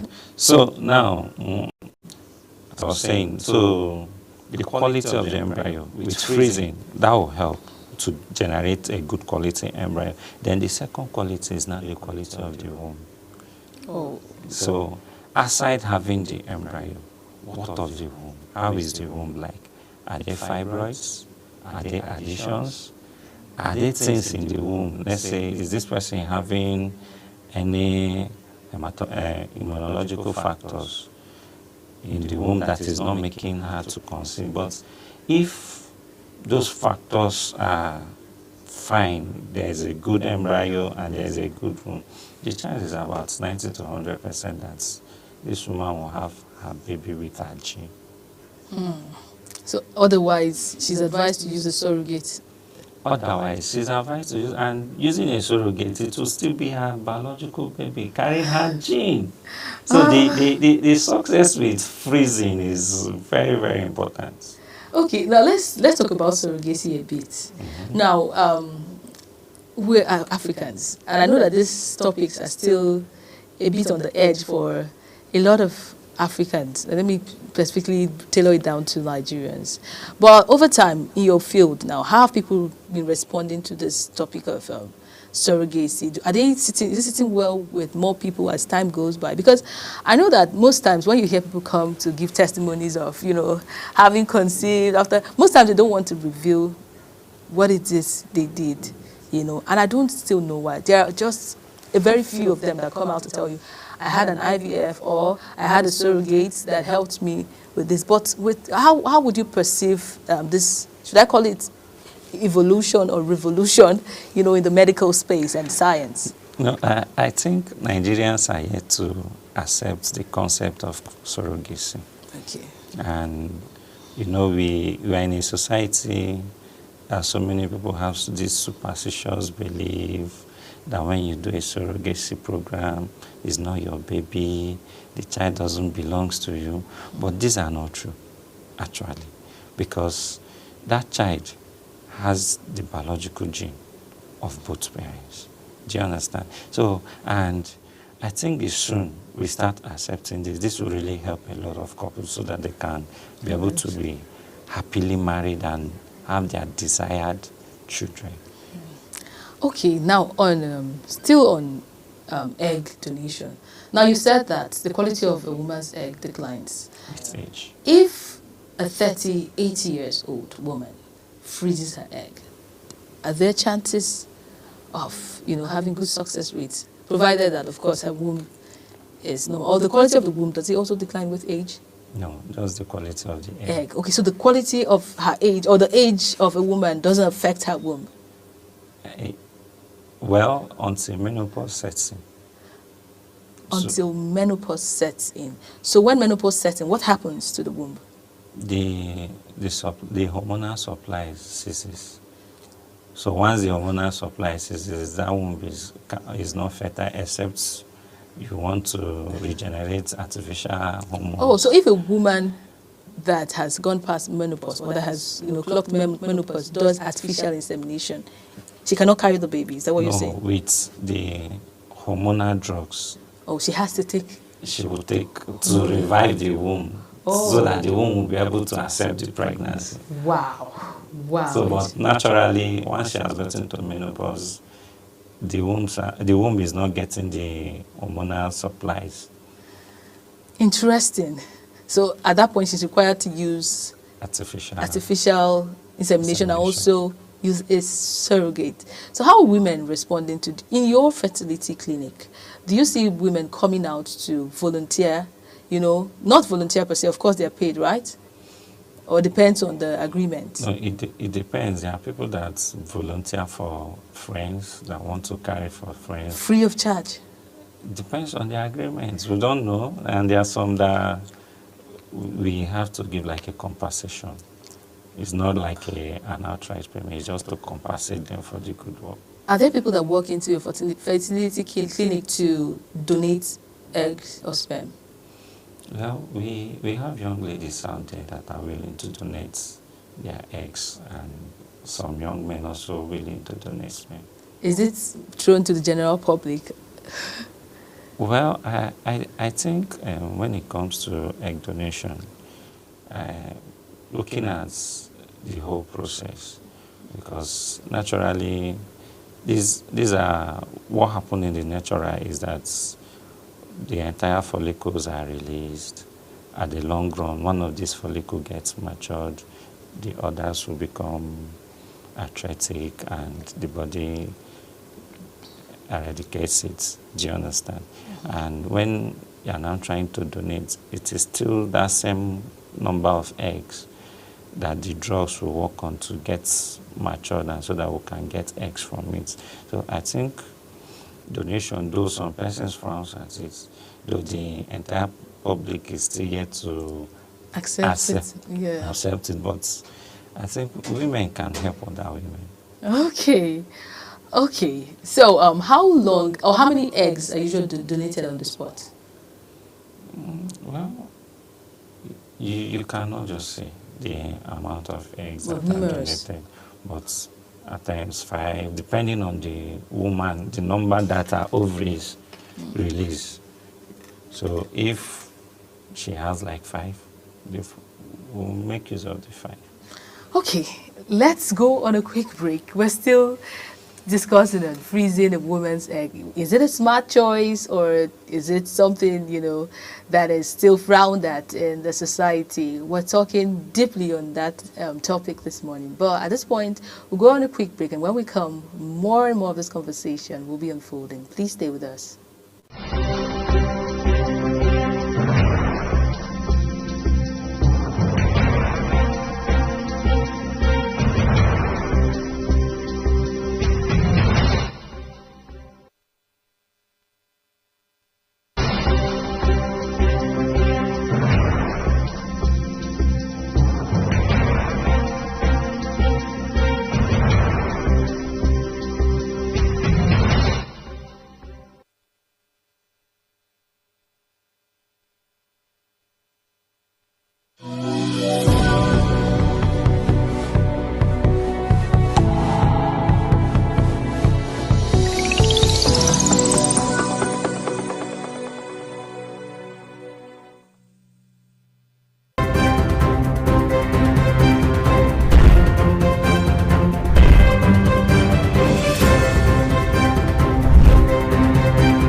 Welcome back to the conversation. It is an interesting morning on global television, and we're still discussing the topic of egg freezing, surrogacy, and the likes of it. We're still in the studio with our wonderful doctor, and he's helping us, shed more light on all of these topics. Now, sir, I have a question now. When it comes to egg freezing, IVF, and surrogacy, are there any laws, that protects the rights of surrogates and even their sponsors? Well, currently in Nigeria, there is no law against surrogacy program as of today that I'm aware of. What about measures to put in place so that nobody is... Because I've had situations where a surrogate carries pregnancy to full term, and at that point of delivery, she gets emotionally attached to the baby and doesn't want to release the baby. So in that situation, what is usually done? I think what usually happens is that the surrogate and the intended parents, they have some legal agreements that is binding to each of them, so that the surrogate knows that, okay, I'm here just to carry this baby. Aside that, nothing else. So there are no... So there is no law binding them except the legal agreements that they sign, their contracts. So all of the situations where the surrogate mother refuses to release the baby, what is usually done in that situation? Maybe she's emotionally attached. Now, since they have a legal contract binding them, so they can go to court and they'll have their babies. Well, aside the legal document, I know that there are some persons that might want to go through the back, just as people want to adopt babies and they don't go through the legal process. And then they go collecting or conniving with nurses, in some hospitals to steal babies and all. I've heard of stories like that. Now, where things are not done properly, what is usually the consequence? No, this is not legal. So once things are not done properly, I think the law should have a way of putting those culprits under the bars. Okay. For more older women that are not, seeing marriage in prospects and probably have crossed their 20s, maybe already approaching 30, late 30s and all. Is it advisable for them to still go ahead and freeze their eggs? Yeah, they can go ahead, and though the process might not be as smooth as if she was 20. So what's the complexity at that point? The challenge at this point is their response. Some of them, their ovaries might not respond to the medications. Okay. Do you understand? And if the ovaries are not responding to the medications, it will be difficult. However, since they are still within their 30s, they can give it a try. Okay, so if the ovaries do not respond, what happens? At this point, you cannot. You can no longer donate. You cannot. You can't get reasonable. You can't get reasonable eggs. Wow. So at that point, it's just a call off. It's just a call off. Wow. It is. It is what it is. I hope. I really.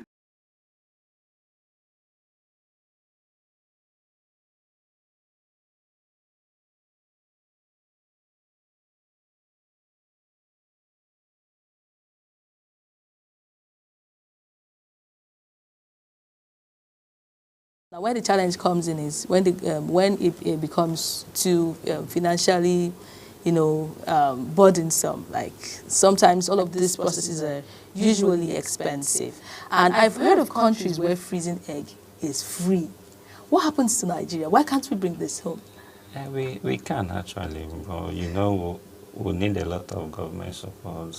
But are you doctors in the whole fertility space, are you guys, clamoring any kind of campaign, speaking to the government? Because it is you people that would bring up these things. Most of this other, our government officials, most times, we cannot sit and start always blaming the president or blaming the governor. Most times, all of these other people are put in place to a system to create awareness. You as an individual now can create this awareness. What is the Nigerian Medical Association doing about this? This is part of what we are doing. This is an awareness we are actually creating. So how have you people talk to the government to make this thing accessible, to even the common man out there? Because we keep saying we can keep saying it from now till the end of time, but until a voice gets there, nothing will happen. So is the Nigerian Medical Association helping to echo the voices of Nigerians down there? Well, they are actually working on it. Very soon it will be here. Very soon it will be heard. It is an interesting conversation in the studio this morning. I have heard a lot about egg freezing, sperm donation, egg donation, and TTC mothers, having to worry about a lot. Some of them don't even know the issues that is wrong with them. Some women in this time and age want to make all the money in the world before they eventually get married. At the end of the day, they get to risk their biological, features. It's declining with age. And I don't think that there's so much awareness on this, because more than ever before, women no longer care about getting married early. They want to accomplish all that. Yes, they want to accomplish a certain goal and, be up there financially.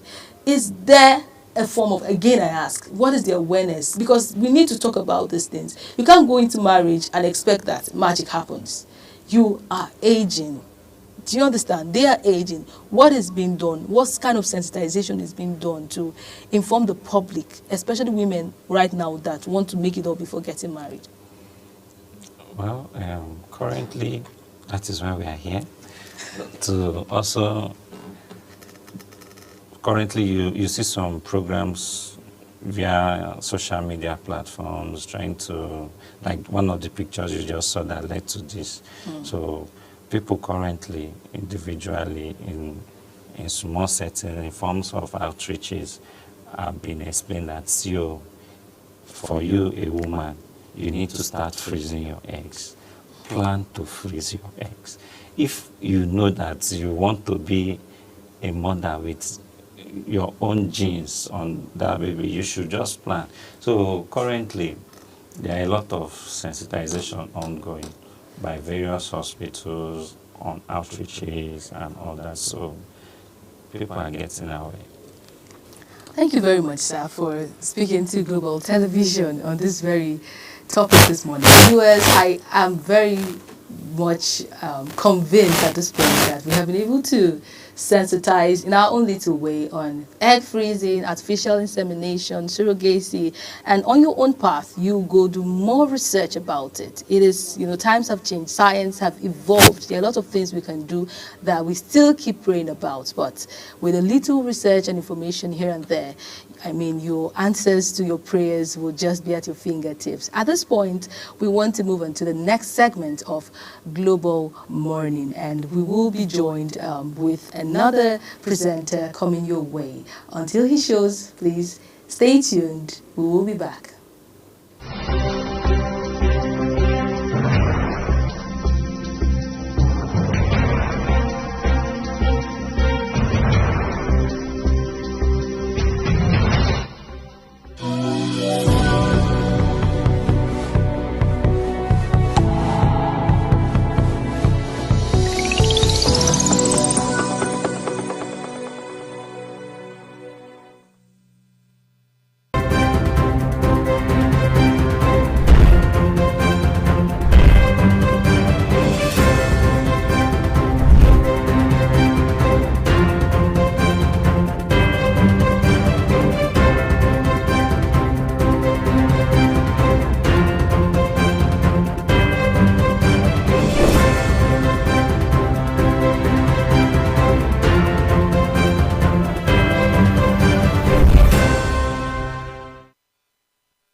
Do you know that global television can be watched in Nigeria and all over the world? Download the Global TV Nigerian mobile app for Android and iOS devices to watch global television real-time from around the world. What are you waiting for? Start downloading and stay connected to Global Television.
that global television can be watched in Nigeria and all over the world.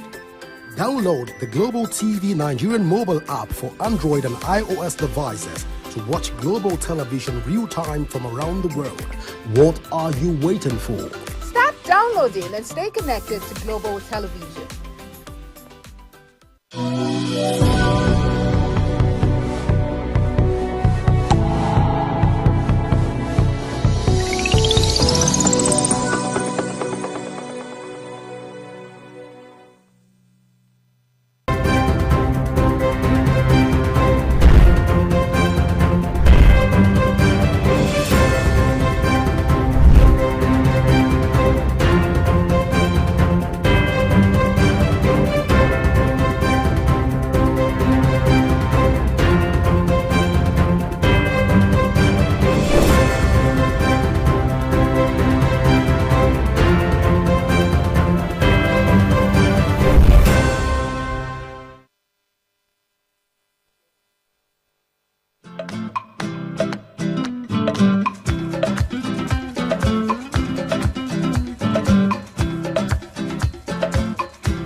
All right, welcome back to the second part of the conversation. Well, just yesterday we had the People's Democratic Party had their NEC meeting, which was held here in Maitama around Abuja. And we were trying to look at the outcome of this 99th NEC meeting. That's the National Executive Committee meeting of the People's Democratic Party. And joining me to look at this conversation, and the various resolution that was reached yesterday in the conversation is on Nanuju Kach, who is a public affairs analyst and also a member of the People's Democratic Party. Good morning, and so good to have you join me this morning. Dr. Onanuju. Good morning. Thank you also for having me. It's very good to be here with you and your audience. All right, thank you so much once again. Now, let's delve into the conversation, looking at what played out yesterday. The first concern from the communique that was issued is that the mandate that was given to NEC and also suggested to the People's Democratic Party in terms of what the Southeast Zone have reached, that said that, okay, they want Okoye to become the party secretary, taking over from Anya. We didn't see that play out yesterday. There's a resolution from NEC meeting yesterday. So let me put it straight at this point. Without this putting in place, do you still think at this point that PDP still have a stronghold even within the eastern part of Nigeria? Well, it's an issue of not just the East. It's a general problem with the party. The party fell into crisis for one simple reason. The party refused to adhere to its historical principle of zoning. And that was what cost most people from the East, led by Governor Peter Obi to pull out, and then subsequently the foundation of the obedient movement. Now, all the things you're hearing from the East about secretaryship, and those are no small things. The main issue in the party, whether you discuss it outside the party as alliance members, as they are now speaking, or you discuss it inside the party as members of the PDP, it's zoning. If you don't zone the presidency to the south, nobody's going to come back to you. The people making noise in Enugu, they don't have clout. The minute Peter Obi left, together with a lot of those who followed him, the eastern flank crumbled. So, and when it crumbled, that's when you now saw all this Boy Scout acrobatic struggle for position and those who want to now fill in the gap. So the PDP is right to ignore them and continue to fine-tune itself to move to its national convention. At the convention, all these things will be holistically dealt with. So the fundamental issue in all this is you have seen some kind of calibration of let's talk to ourselves. Yes, Atiku has said alliance, but all those are just rhetorics. You cannot remove the party members and go to talk outside the party without dealing with the historical foundational problem which caused the disintegration of the people that are now calling themselves back to come and talk to themselves as alliance. No rhetorics, no tricks, no acrobatics can deceive people like Peter Obi. Peter knows the reasons why we left the party and started the youth movement. So no matter what you talk to Peter Obi about there, if you do not resolve that foundational problem of zoning to the south, you will not have any issues. So please, I will beg you ignore the noise from the east. They have already fallen. They don't have capacity. They cannot bring the votes. The votes in the east are with Peter Obi. So all those people fighting for positioning and advantage, those are little, and it doesn't really mean nothing. So what I will advise everybody is to focus, support the Bukola Saraki Committee, let it hold itself to be able to bring all governors together. Of course, you cannot say the party governors are beginning to tell Nyesom Wike some home truths. And of course, that's not very good. So whether you call it the Eastern and, disagreements, all those are part of the crisis that have come as a consequence of the internal implosion that caused a disintegration of the party.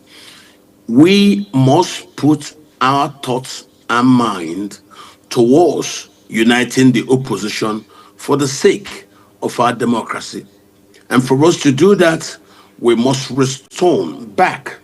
Since the North has had 8 years of governing the country under Buhari, the pendulum of the political switch would now come to the South. Yes, the presidency is now in the South for 2 years. Don't expect the people from the East to become those that will help engineer the presidency being removed from the South to the North. It will not happen. It will not happen. So most of those people you see fighting now for advantage from the East, they don't pack any punch. They can't do nothing. We've taken away the party out of their hands. So now that we are thinking about uniting the opposition and we're calling it the name of coalition, we cannot run away from the fact of what caused the trouble, which is zoning. If you don't zone, nobody will give you. And let me also tell you another issue. In the midst of the current Fulani war across the country, it would be foolish to hand over the presidency to a Fulani man. He's very weak against the militiamen, as we saw in the hands of President Buhari. Atiku is not going to be the person who will repair it. No, one, he's not been known to openly condemn the militiamen's actions. He is a patron of the Miyetti Allah, so it will never work. If the opposition wants to get it together, take a trusted person like Peter and build everything around him so that you can have a chance going into election. But if you're beginning to still play the same old tricks based on the creation of states by the military, the Southerners know that those numbers don't rest with the military. The numbers rest with what you see on the street. Today, with availability of data, we know what it is. The most popular politician today in Africa is Peter Obi. Let us build behind him. For me, that is a bigger problem, that is a bigger issue, that is a bigger cake for us to share. Never mind the small issues that I will call symptoms of the major problem. So for me, I'd rather we look at the convention and pray that the opposition is beginning better to build themselves back. If they have 7, if they have 8, if they have 10 or 12 governors, that is a better foundation to build from, and we can then move to bring in the youth movement to help to rebuild the opposition. Is the only way to rebuild the opposition. Nobody can gain his way through any tricks. No acrobatics will change it. No. If Peter Obi is not at the head of the ticket, the obedient movement would not support him. And he knows he is nobody without the support of the obedient movement, which we founded and which we still lead. And that's why we've told him that whatever it is that will bring peace to unite the opposition, he must never forget the reasons why we left the PDP to start the youth movement. So if you now want to bring everybody back together, you need to do the needful, and that is zone the presidency to the south. All right, Doctor, let's even take the conversation a bit further. And looking at what played out yesterday, of course, it's no longer news that PDP is divided against itself, where we have the Nyesom Wike faction and that of the Seyi Makinde's faction. And a lot of analysts will say right now that Seyi Makinde is already leading because what played out yesterday was aligned with what Seyi Makinde has always advocated for, and this has become like a 0 point for Wike. So if you look at it, it is 1-0. 1 for Seyi Makinde, 0 for Nyesom Wike at this point in time. But then this old conversation again, there tend to be the fact that Wike is not just the elephant in the room, or rather Wike has become the elephant in and within the People's Democratic Party. Looking at the outcome of the NEC meeting yesterday, which does not align with what Nyesom Wike has stood for and what he has always advocated for over the last couple of years, do you think, again, that this NEC outcome of yesterday will stand, despite the fact that it is not aligning with Wike's thought, or it will further divide the party along ethnic sentiments and religious lines? First and foremost, you are wrong in your characterization, because Nyesom Wike and Seyi Makinde are members of the same caucus. What you're now noticing now is a cracking of that caucus. So Makinde, Wike, Autumn, Buruburu of Enugu State, and Mr. The former governor, Victor, of Abia State. Okezie Victor was part and parcel of the committee they called themselves G5, and that G5 was Wike, Victor Okezie, Bulubulu of Enugu State, and Autumn. Those were the 5. What you are supposed to characterize is the sudden cracking in that coalition. That's what it is. So amongst those group, Sheyi Makinde is actively still an incumbent. Makinde is now telling you that he will no more go the way of Wike. So it's not like this against that. No, it is them inside that G5 against themselves. And that's how you must see this. I do not see, it has nothing to do with the other side of the PDP. No, what you're trying to describe is a shifting of spaces inside the old G5 alliance. So that caucus has now gone apart. It's a good thing for the PDP. How far they disagree with themselves, I don't know. And I don't want to start dwelling into that. That's why I have spoken to the larger problem, which is the original reason for the disintegration of the party. So, Makinde, Autumn, Okezie, Ikpeazu, and Gburugburu, and Wike, those are just members of one gang. What we should be talking about is that gang is finally speaking against themselves. That's what it is. So if it leads to Makinde returning back to the PDP fold, congratulations to him. Congratulations to those who stand to gain with his returning back to the PDP argument. And that, for me, is how it should be and how they should treat this issue. And by the way, one of them governors, if not Makinde, should pay off the ground rent that he's owing, that the PDP seems to be owing, and let them end this distraction with the PDP secretariat being issues of arguments. No.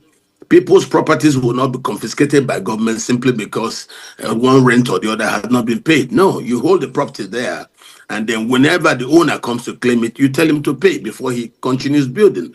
It's as simple as that. No, you go there, you say you confiscated, taking over. It doesn't work that way. And I thank President Tinubu for intervening to say, no, give people time to come and pay. And that's what I believe. They are simply just grandstanding to get people to pay more money, and I encourage people to go and pay more money. All right, Doc. So I asked that particular question in order to also ask this particular one where there is this allegation that the person of Nyesom Wike and Sheyi Makinde, despite the fact that right now there is a crack, like you rightly said, and they are both on loggerheads right now. Wike is saying that Sheyi Makinde is a betrayer, and also Mba of Enugu are both betrayers, and they betrayed him. But looking at the larger perspective of this issue, there is this allegation that both parties are working to return President Bola Tinubu into office, and that's why they're having a lot of this distraction in order to distract the party from staying focused and also becoming a very formidable force to reckon with by Nigerians, especially within the opposition strides of Nigeria. But looking at this from your own angle, do you think that Sheyi Makinde and Wike are working to distract the People's Democratic Party in order to champion the cause of President Bola Ahmed Tinubu's re-election, knowing fully well that this was almost what played out in 2023, where, like you've rightly said, that they belong to the same caucus and they worked to bring President back? Is this a reinterpretation of that, what played out in 2023, or reinvention of what played out in 2023? No. They were members of a caucus who shared the same mindset as those of us who left to join Peter Obi in the obedient movement. And that mind share is the agitation for zoning to be respected.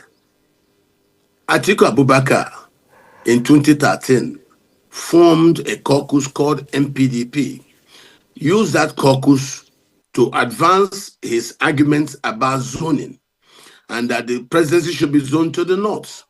He was later on able to build a larger national coalition with other politicians from other political parties, about 5 political parties, who also shared in that vision of zoning the presidency to the north. And in that particular arrangement, Atiku Abubakar ran in the primary in Lagos of that particular coalition, but he didn't win that ticket. The ticket was won by President Buhari. If the North has now done 8 years, it makes sense that the presidency should come back to the South. But of course, Atiku, in his manipulative ways, he gave money to the NWC, collected funds from them, and they started spending the money. And that was why, when the party set up a committee on zoning, he couldn't do anything. As far as the 100 million paid by Atiku for nomination form is being expended by the PDP NWC, you cannot decide against him participating in the election through a zoning committee without making arrangement to return that 100 million back to him. And since they couldn't do it, that the party made their ways and they were too weak to decide on zoning, and the party disintegrated. It is that disintegration that people now want to fix. Atiku calls it coalition talks. You must.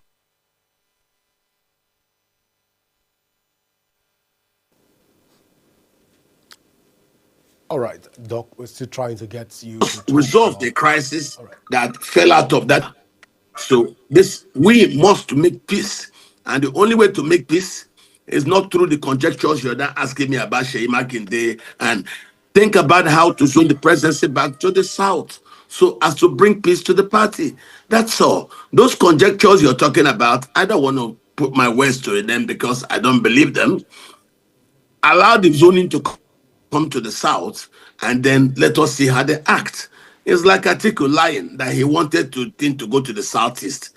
So what stops you now from letting it go to the Southeast? Instead, you're floating Sunday, you want to run. Peter Obi will be VP. How can you be giving him phantom VP ticket when you're not yet a candidate? Telling you that the man is deceptive and very manipulative. Please, discard all the side talks that distracts us from the truth. The main problem in all this is that the PDP failed to zone and the PDP disintegrated. So all these things coming out of it, I suspect you're working for Tinubu. Tinubu is a Southerner. And the agreement in that group was the president should go to the South. That's what it was. Otom himself believed that nobody from the North can stop the war the Fulanis have levied in his state. And that was why he was with that people.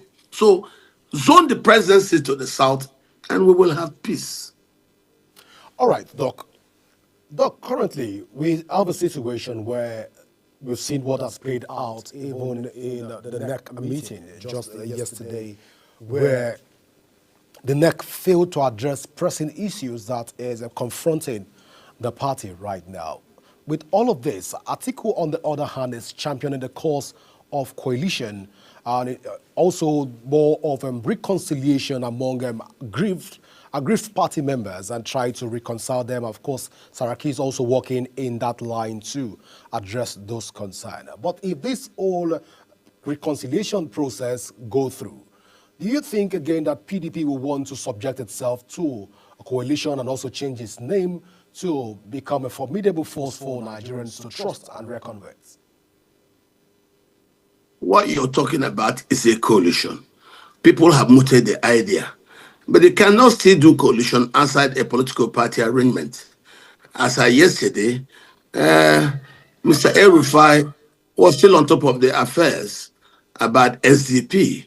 That just tells you, even though Atiku and his people have gone to ADC, others haven't followed him into ADC. So that tells you that they know these are just talks.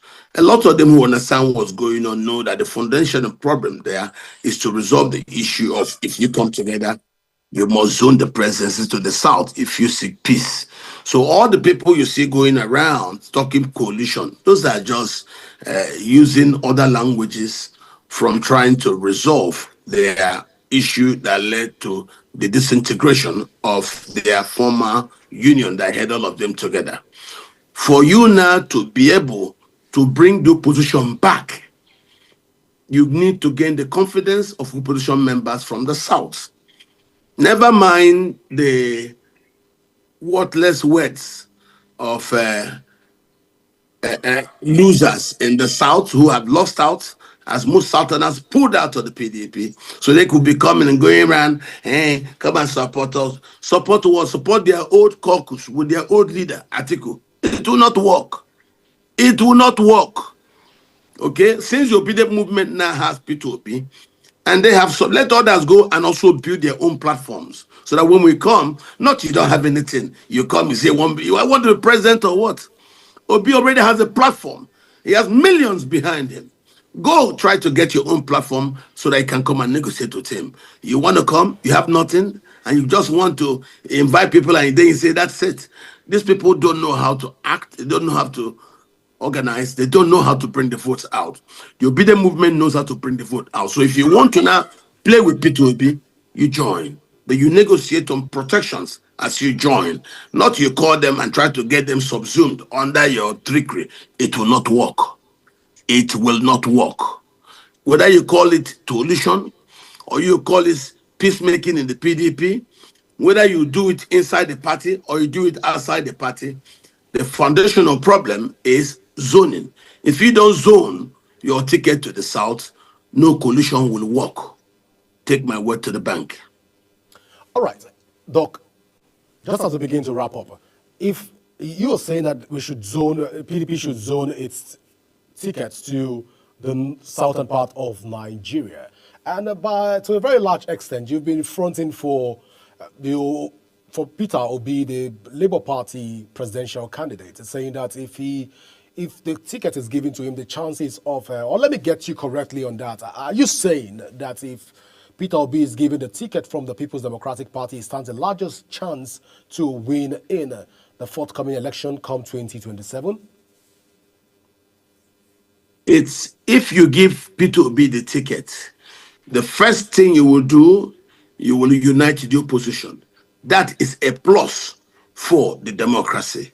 The issues about winning will be in the contributions of members, because what your political parties are a conglomeration of strengths from different areas. So if they want to unite the opposition, the first thing you zone the presidencies to the south, and that will bring it together.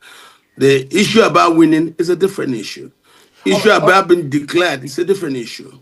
Well, Prof, Doc, won't this again throw Nigeria into a one-party state, which is already tilting towards right now? And of course, Peter Obi has always frowned at a one-party system operating in the state. But again, bringing Obi and knowing fully well that Obi wants to reconcile a lot of opposition party if he's been fronted as the presidential candidate for the coalition, wouldn't this throw us to the concrete and the full definition of a one-party state? No. A one-party state is where you have no opposition. Because of Nigeria's diversity and its heterogeneous nature in terms of tribal mix-ups, Nigeria will never be a one-party state. It's not possible. How can it be? The fundamentals are not there.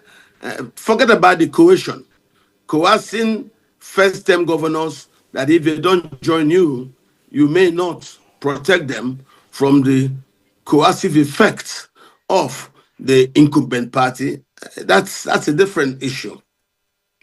No, if you want the country not to fall into one-party state, allow the opposition to be strong. And the only way opposition can be strong is if they are united. And the only way to unite it is to do the right thing. That particular thing, which you have found out through an autopsy, was the reason for the disintegration of the opposition. Correct it. It has been done before.